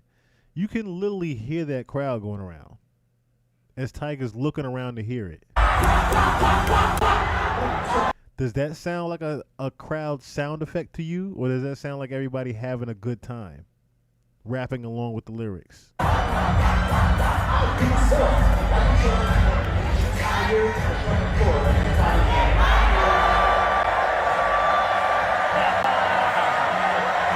Look at that. He was even surprised at how many people were screaming A minor.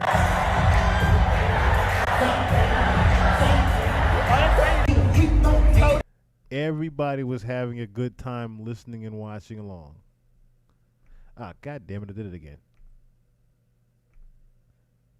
You ran it back.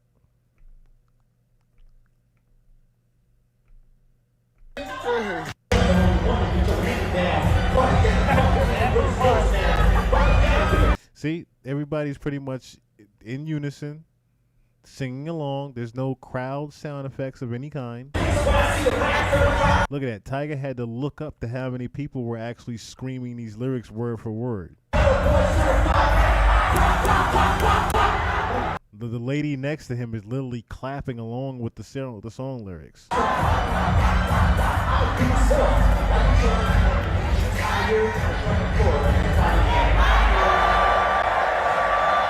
He was so surprised at how many people were screaming A minor. So again, there was no crowd sound effects as they were trying to put out in the media recently this evening. There's no crowd sound effects to this whatsoever. I just wanted to debunk that for sure. I wanted to make sure I debunked that one. All right. Big Meech has also responded and pretty much let people know that he has not snitched. So I wanted to see if I could pull that up real quick. Guys, thank you guys so much for the cash apps. We're $80 from the goal. We are exactly $80 from the goal right now. If we can just at least get that, like I said, if again $5 from each person that is watching right now.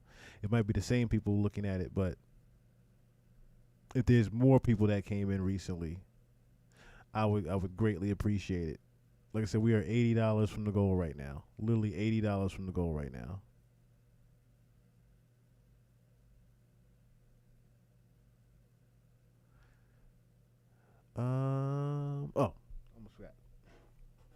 I almost forgot what I was about to find.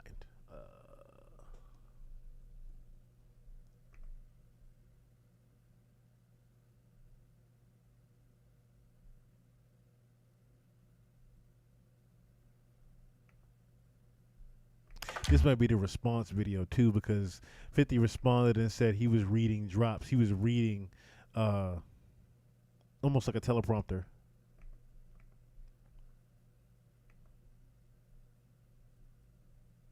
Matter of fact, before I listen to 50s, let's listen to the original from Big Meech real quick. On 250 cents.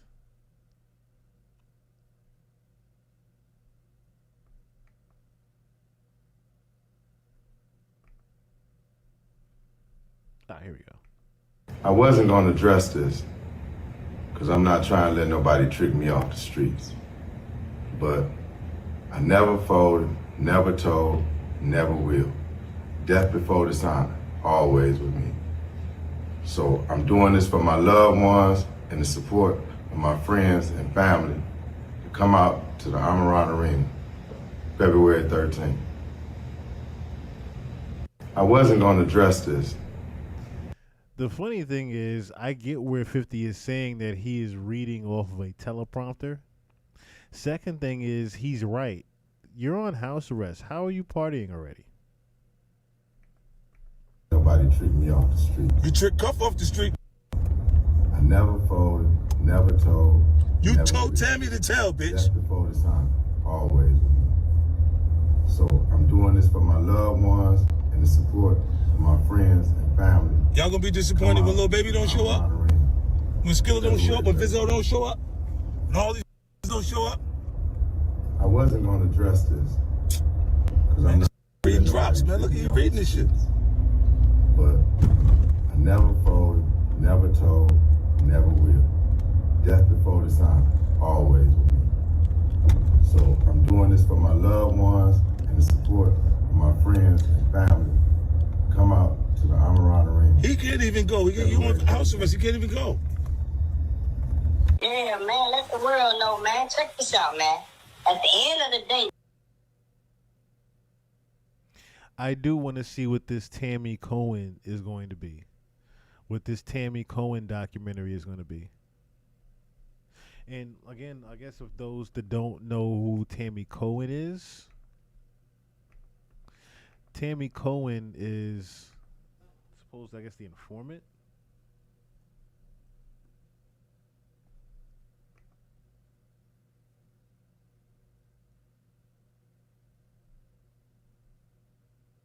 Oh, so they found the paperwork that shows he's not a rat.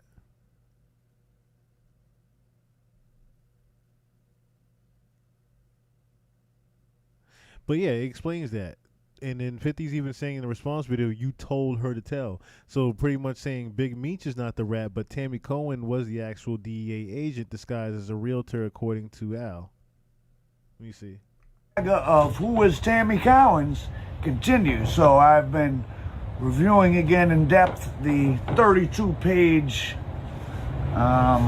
document associated with what's called a Frank's hearing from Dion Cuffy Gatling. Frank's hearing is basically a motion to suppress wiretap evidence.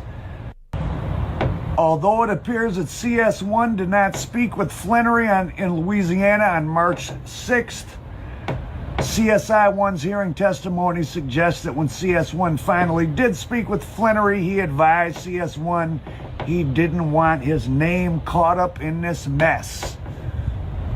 The saga of who is Tammy Cowens continues. So I've been reviewing again in depth the 32-page document. Okay, so let's see if we can. Let's see if we can find. Let's see, what is this right here? Oh, okay.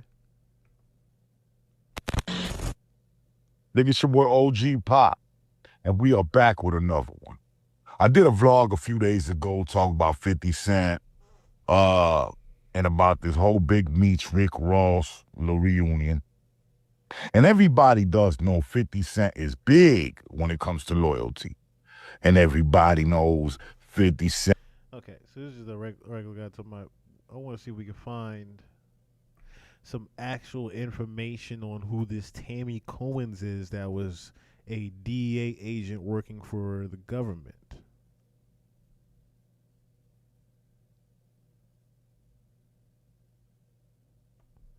Does anyone have the actual paperwork?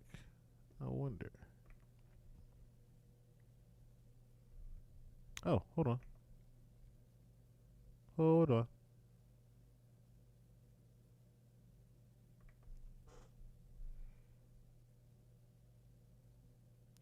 Let's see what this is here. Rock and Roll Hall of Fame.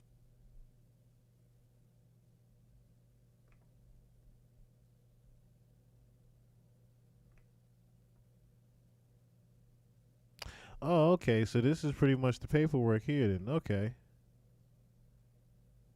Everything y'all did in our last videos, man. Not a street lady. She didn't come up with them. This bottom of this first page, we'll see some paperwork to kind of back up what Blue Da Vinci was saying with that. Also, Cuffy corroborates that story.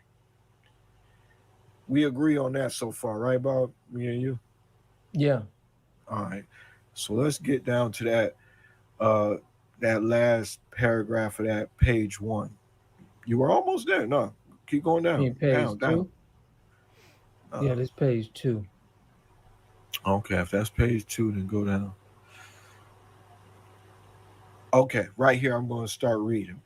Defendants challenged the validity of the wiretap affidavit under Franks after learning that a DEA Atlanta Group supervisor, Keith Cromer, DEA agent, and one or more of his direct reports were being investigated by the Office of Professional Responsibility and the Office of Inspector General for, among other things, here's the important part, guys, an allegedly inappropriate relationship between Agent Cromer and go down please, Bob, a confidential source, improper payments to the confidential source, and falsified reports to justify the improper payments.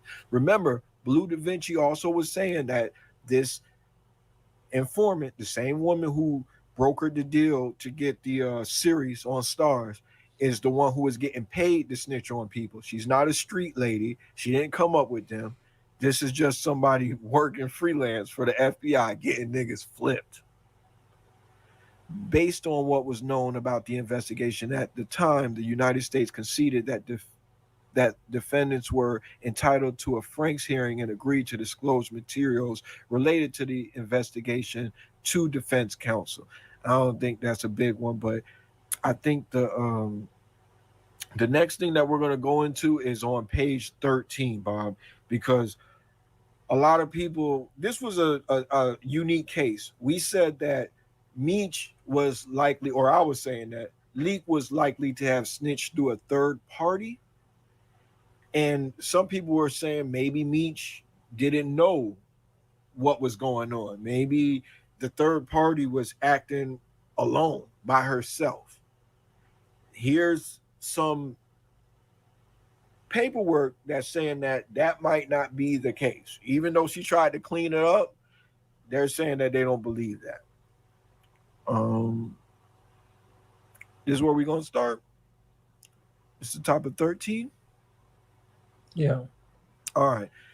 Remember Suarez, too, just to give some context. Suarez is the guy that Meech met in jail, the one that is a cartel member that got caught with 90-something bricks at a truck stop. He says that when they got out of jail, he just wanted to help Meech, just being good. He wanted to pay for Meech's lawyer to help him get out early and everything. And this is the guy that he allegedly betrayed. I'll start reading.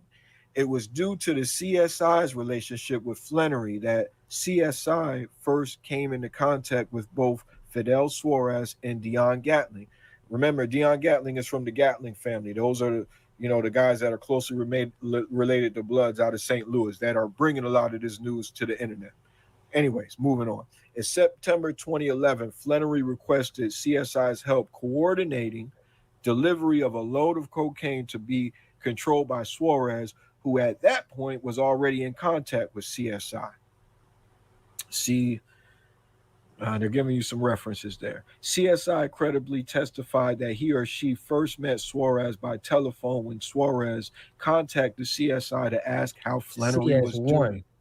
It's CS1. Go ahead. Oh, CS1. Excuse me. CS1 to ask how Flannery was doing.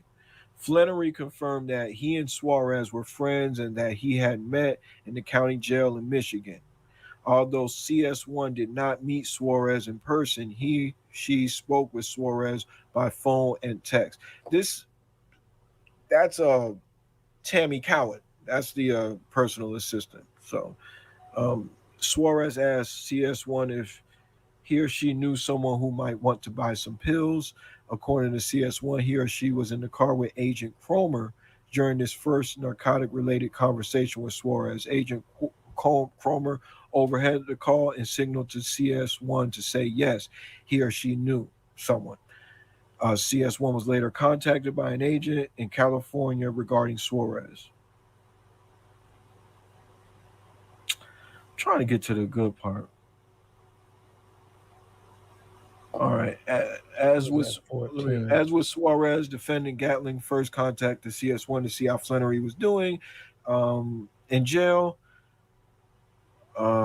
Based on the discussions with both Gatling and Flannery, understood that Gatling and Flannery were friends. Initially, CS1's relationship with Gatling was more of a business relationship, and communication centered more around Flannery's life rights. However, at some point, Flannery asked CS1 to connect Gatling and Suarez, and the relationship between CS1, Gatling, and Suarez turned to drugs. I'm going to read that again. However, at some point, Flannery asked CS1 to connect Gatling and Suarez, and the relationship between CS1, Gatling, and Suarez turned to what? Go down for me, please, Bobby. Turn to narcotics. Turn to narcotics. Telephone toll records reflect that Suarez and Gatling were in contact with each other on various devices as early as March. Oh, I'm trying to get to the good part, man.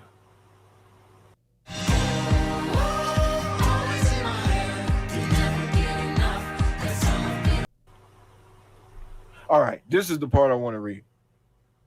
This is where the CS1, Miss Cowan, the informant, she's trying to get out of it. She's trying to say that Meech ain't have nothing to do with it, right? Trying to get him out of it, trying to clear his name. At the evidentiary hearing, CS1 denied that Flannery had any involvement in any drug trafficking activities between Suarez and Gatling, and denied that CS1 ever informed DEA agents that Flannery was so involved. CS1 also denied that he or she ever informed DEA agents that Flannery directed CS1 to connect Gatling and Suarez. However, this aspect of CS1's testimony is not credible for at least 3 reasons. First, CS1's testimony conflicts with the testimony of TFO Lang, the DEA St. Louis agent who interviewed CS1 about the events of August 5th. TFO Lang credibly testified during his debrief of CS1 on August 6, 2012. CS1 told him that CS1 had facilitated the introduction of Gatling and Suarez at Flannery's request. Second, CS1's testimony also conflicts with contemporaneous interview notes of DEA Atlanta investigator TFO Smith, which were introduced into evidence. These notes are consistent with assertions in the affidavit regarding Flannery's involvement in the suspected drug conspiracy. Finally, evidence presented at the hearing demonstrated that CS1 faced actual and perceived threats when court filings in this case revealed CS1's identity. So she's getting threatened. Once the court filings came out, the paperwork has been out for years, guys. Specifically, on February 6, 2015, all defendants in the case filed pretrial motions, including separate motions to suppress wiretap evidence.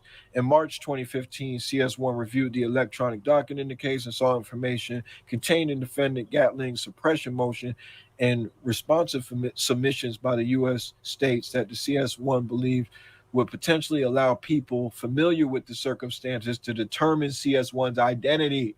So she didn't want her identity out there. This is messing up the whole thing. They wanted to be able to snitch and not be on the paperwork, guys. Upon reviewing the court filings in this case, CS1 contacted his or her controlling DEA agent at the time, James Davison. Agent Davison testified at the evidentiary hearing that CS1 expressed concern that motions filed in the case and the government's response to those motions contained specific detailed information that the CS1 feared would reveal his or her identity or make it much easier for someone to figure out CS1's identity. I think we could stop there. That kind of is aligned with what Cuffy, who was a co-defendant with Meech, he said that Meech is his unindicted co-defendant, and he was corroborating this story as well. So everybody who was in the comments asking, how could you snitch and still have to do 30 years? Understand that this is a separate situation from what BMF went down for. He has a personal assistant that he linked up with some drug guys. Meech linked up with some Meech, the personal assistant, up with some drug guys, and they tried to set up a deal to get his time cut, but it didn't work because she was fucking the agent, and we read that on page 1. What they got right here, you missed where it says, although it appears that CSI-1 did not speak with Flannery in Louisiana on March 6th. CSI was... Okay. So that explains why Tonisha was... I keep forgetting to do that with these damn videos. So that explains why Tonisha was pretty much... Okay. That really explains why Tonisha was pretty much upset at this Tammy Cohen's lady. CS1's hearing testimony suggests that when CS1 did finally speak with Flannery, he advised CSI1 he didn't want his name caught up in this mess. Yes, CS1, you corrected me. Yeah. CS1, he didn't want his name caught up in this mess. Quote, didn't want his name caught up in this mess. In addition, move it up for me a little bit. What that could mean. In addition to CS1's perception that he or she was in danger because of the revelations, Agent Davis incredibly testified that CS1 faced actual threats in weeks and months following the court filings in 2015 through the time of the Frank's hearings. So, yeah, we spoke about this before. Sometimes when people tell, the paperwork doesn't come out, or maybe they're able to shield their identity. Seems like it came out. So this paperwork has been on the net. It has been circulating. I guess we could go. What was that last page that I was going to go to? I think it was on 17. 15. Okay. We'll have to listen to the rest of it, but... So in a sense, this is why, Tanisha was pretty upset. But yeah, he didn't snitch. It was just Tammy Cohen's that did.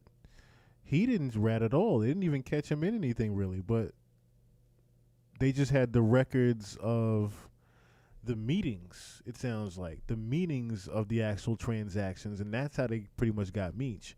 It wasn't through them actually finding any drugs at all. It was just them pretty much pinpointing the actual transactions through the meetings that he was conducting. Oh, interesting. Very interesting. So, 50 might be putting his foot in his mouth here with saying that he snitched and he actually didn't. Because now there's multiple sources coming out to show that Big Meech did not tell it all.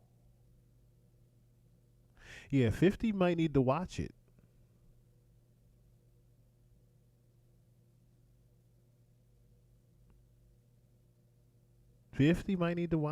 Oh, have a good night, Miss Stella. Have a wonderful night tonight. Have a wonderful night. Get some rest. I'll be here for another. I guess I'll be here for another hour or so. Like I said, we are just shy. We are just shy 80 shy of the goal. We are just literally shy 80 of the goal. And trust me when I tell you, Stella, I will be paying that forward. I will be paying that forward to you because of your time and need as well. We all are definitely in rough times. We are definitely in rough times right now. Like I said, 2025 is definitely going to test our might, if you will. Test our might.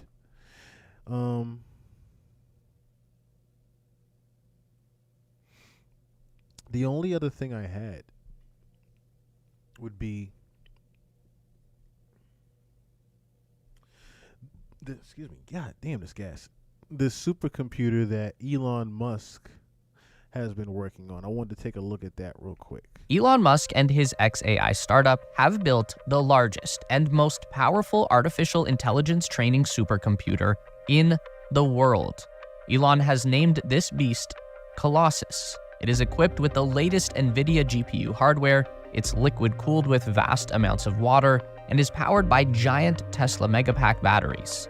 Elon believes that all of this combined will create the world's most powerful artificial intelligence, one that will literally solve the mysteries of the universe. And what we see today is only the beginning. This is what's inside Colossus. The location is Memphis, Tennessee, in an industrial park southwest of the city center on the bank of the mighty Mississippi River. The building itself wasn't constructed by XAI. It was previously home to Electrolux, which is a Swedish appliance manufacturer. So if you've been wondering why Elon chose Memphis and not Austin, it basically just comes down to finding the right building in the right location to get this thing up and running as fast as possible. Now, as unassuming as the exterior of Colossus might be, it's what's inside that counts. And inside is the largest AI training cluster in the world. Currently, over 100,000 NVIDIA HGX H100 GPUs connected with exabytes of data storage over a super fast network. NVIDIA CEO Jensen Huang has said himself that Colossus is, quote, easily the fastest supercomputer on the planet. And it was all built to power Grok, an AI model that Elon Musk and XAI will evolve into something far more capable than a simple chatbot. This is the breeding ground for artificial super intelligence. The entire facility as we see it was built in just 122 days. That is insane. A more traditional supercomputer cluster would have just 1/2 to 1/4 the amount of GPUs as Colossus, but the construction of those traditional systems would take years from start to finish. The training work happens in an area called the data hall. XAI uses a configuration known as the raised floor data hall, which splits the system into 3 levels. Above is the power, below is the cooling, and in the middle is the GPU cluster. There are 4 data halls inside Colossus, each with 25,000 GPUs, plus storage and the fiber optic network that ties it all together. Colossus uses water for liquid cooling. Below the GPU cluster is a network of giant pipes that move vast amounts of water in and out of the facility. Hot water from the server is sent outside to a chiller, which lowers the temperature of the water by a few degrees before pumping it back in. This doesn't necessarily need to be cold water, though. Without getting too deep into thermodynamics, just remember that energy always travels from hot to cold. So as long as the temperature of the water is lower than the hardworking GPUs, which get pretty hot, then the excess heat energy will be drawn into the water as it flows past and heat will be removed from the system. Here is what those GPU racks look like. Each tray is loaded with 8 NVIDIA H100 GPUs, the current state-of-the-art chip for AI training. That will change in a relatively short amount of time, and Elon already has plans to upgrade Colossus to the NVIDIA B200 chip when that becomes widely available, but for right now, there's no time to waste. There are 8 of these racks built into one cabinet with a total of 64 GPU chips and 16 CPU chips in every vertical stack. Each of the racks has its own independent water cooling system with these small tubes that lead directly into the GPU housing, blue tubes for cold water delivery, and red tubes for hot water extraction. The beauty of these GPU racks built for XAI by Supermicro is that each one can be pulled individually for maintenance, and it's serviceable on the tray. For those that are just tuning in right now, of course, what you're looking at is Elon Musk's supercomputer that he has been building, and it is pretty much, it intrigued me because it's starting to sound a lot like Terminator Genesis. Means the entire cabinet doesn't need to be shut down and disassembled just to replace one chip. The technician can simply pull the rack, perform the service right there on the tray, and then slide it back in and get back to training. This is unique in the AI industry. Only XAI has a setup like this, and it will allow them to keep their downtime to an absolute minimum. The same is true for the water system. Each cabinet has its own cooling management unit at the base that's responsible for monitoring flow rate and temperature with an individual water pump that can easily be removed and serviced. Now, the thing to keep in mind about gigantic computer systems like this is that things will break. There's no way to avoid that.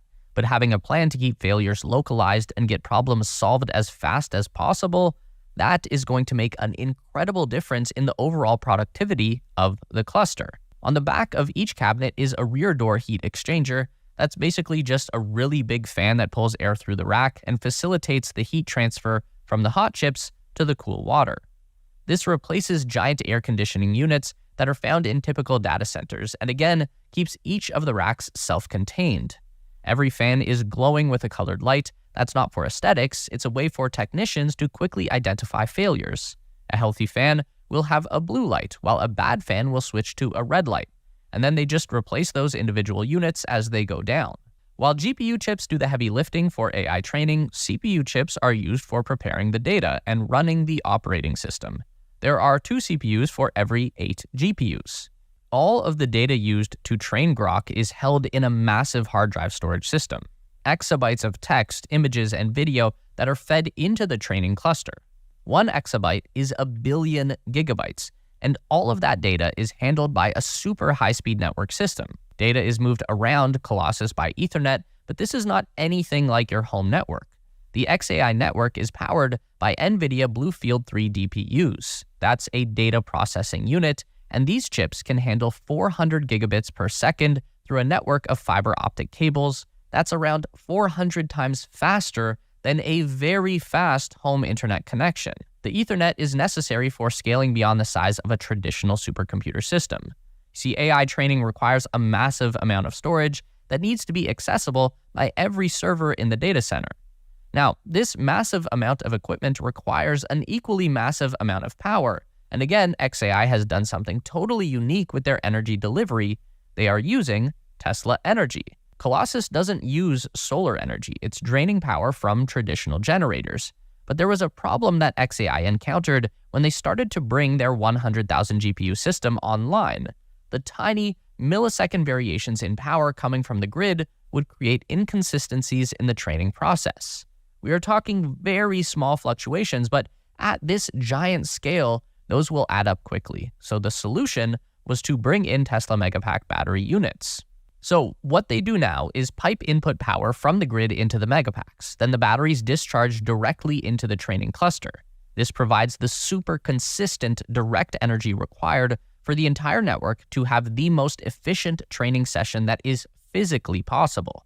This unique energy upgrade will become even more critical when XAI doubles the size of Colossus to over 200,000 H100 GPUs, something that Elon claims will happen within the next 2 months. That is an insane rate of growth, and it's got the established AI giant scared. There have been reports that OpenAI CEO Sam Altman has already told Microsoft executives that he's concerned Elon will soon overtake them in access to computing power. Of course, this stuff ain't cheap. It was just a few months ago that XAI raised $6 billion in venture capital funding, bringing the one-year-old company to a valuation of $24 billion.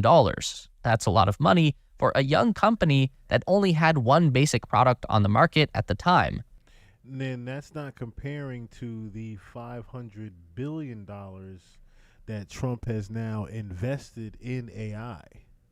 Even though, yeah, he gave it to the Korean gentleman that you saw at the press conference, we already know that the Korean gentleman gave it to him as far as the funding goes, but we already know where the $500 billion that they're investing is going to go.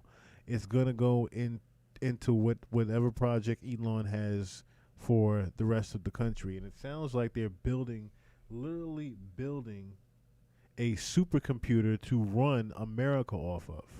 And this supercomputer is what's going to allow people to walk in stores, allow people to go to the bank, allow people to even have access to their funds. This one supercomputer is pretty much going to be the main database for everyone's life. This is what I'm literally getting out of this. So imagine you can't necessarily even drive your car because this database tells you've done something wrong within the law, and we we're not even going to allow you to drive anymore. Imagine you committed a crime and you weren't allowed to go to the grocery store to buy food, and you didn't know why. It's just little things like that we're heading towards. We're definitely in the process and the steps of heading towards this type of thing happening to us.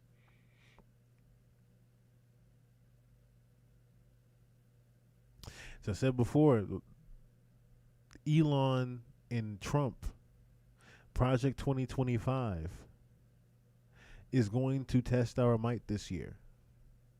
Just be very, very mindful of everything that happens going forward in 2025.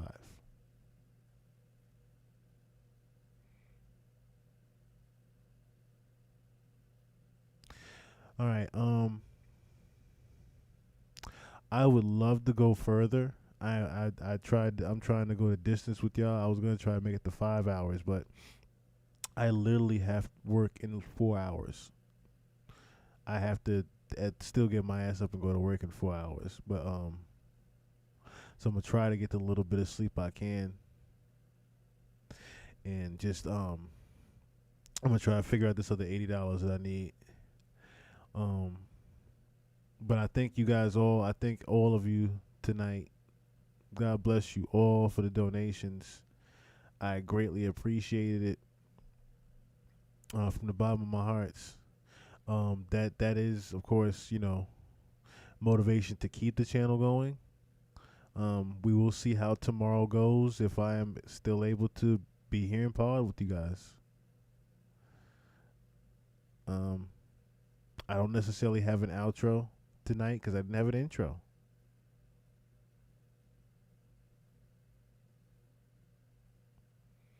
I don't know what else to say, but I do my usuals. Shout out to Medusa. Thank you so much for always being up in here, Medusa. God bless you and love you so much. Stella Blue, thank you once again. Hobbs Hart Holmes, thank you once again so much. Norma Dominguez, thank you. Kim Crawford, thank you so much for being there for me. Ron G, thank you so much. Watch Too Much Reality TV. Fury B, the homie. I haven't heard you. This is probably the quietest I've seen Fury B. Fury B hit the Zion. We ain't heard from him since. Mind's Eye, thank you. Slugs of Truth.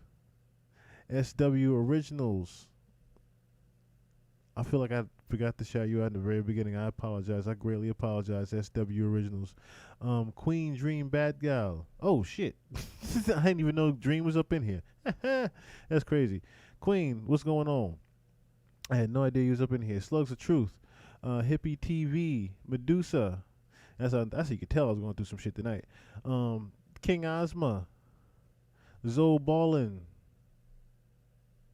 Trying to see if I get everybody else that's up in here. Mean Gene. Mean Gene, did I feel like okay, Mean Gene. I'm thinking of a different name now. Straight from DC.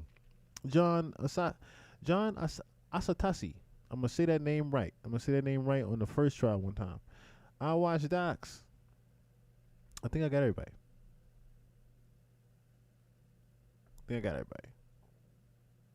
All right. Like I said, if I'm able to do this tomorrow,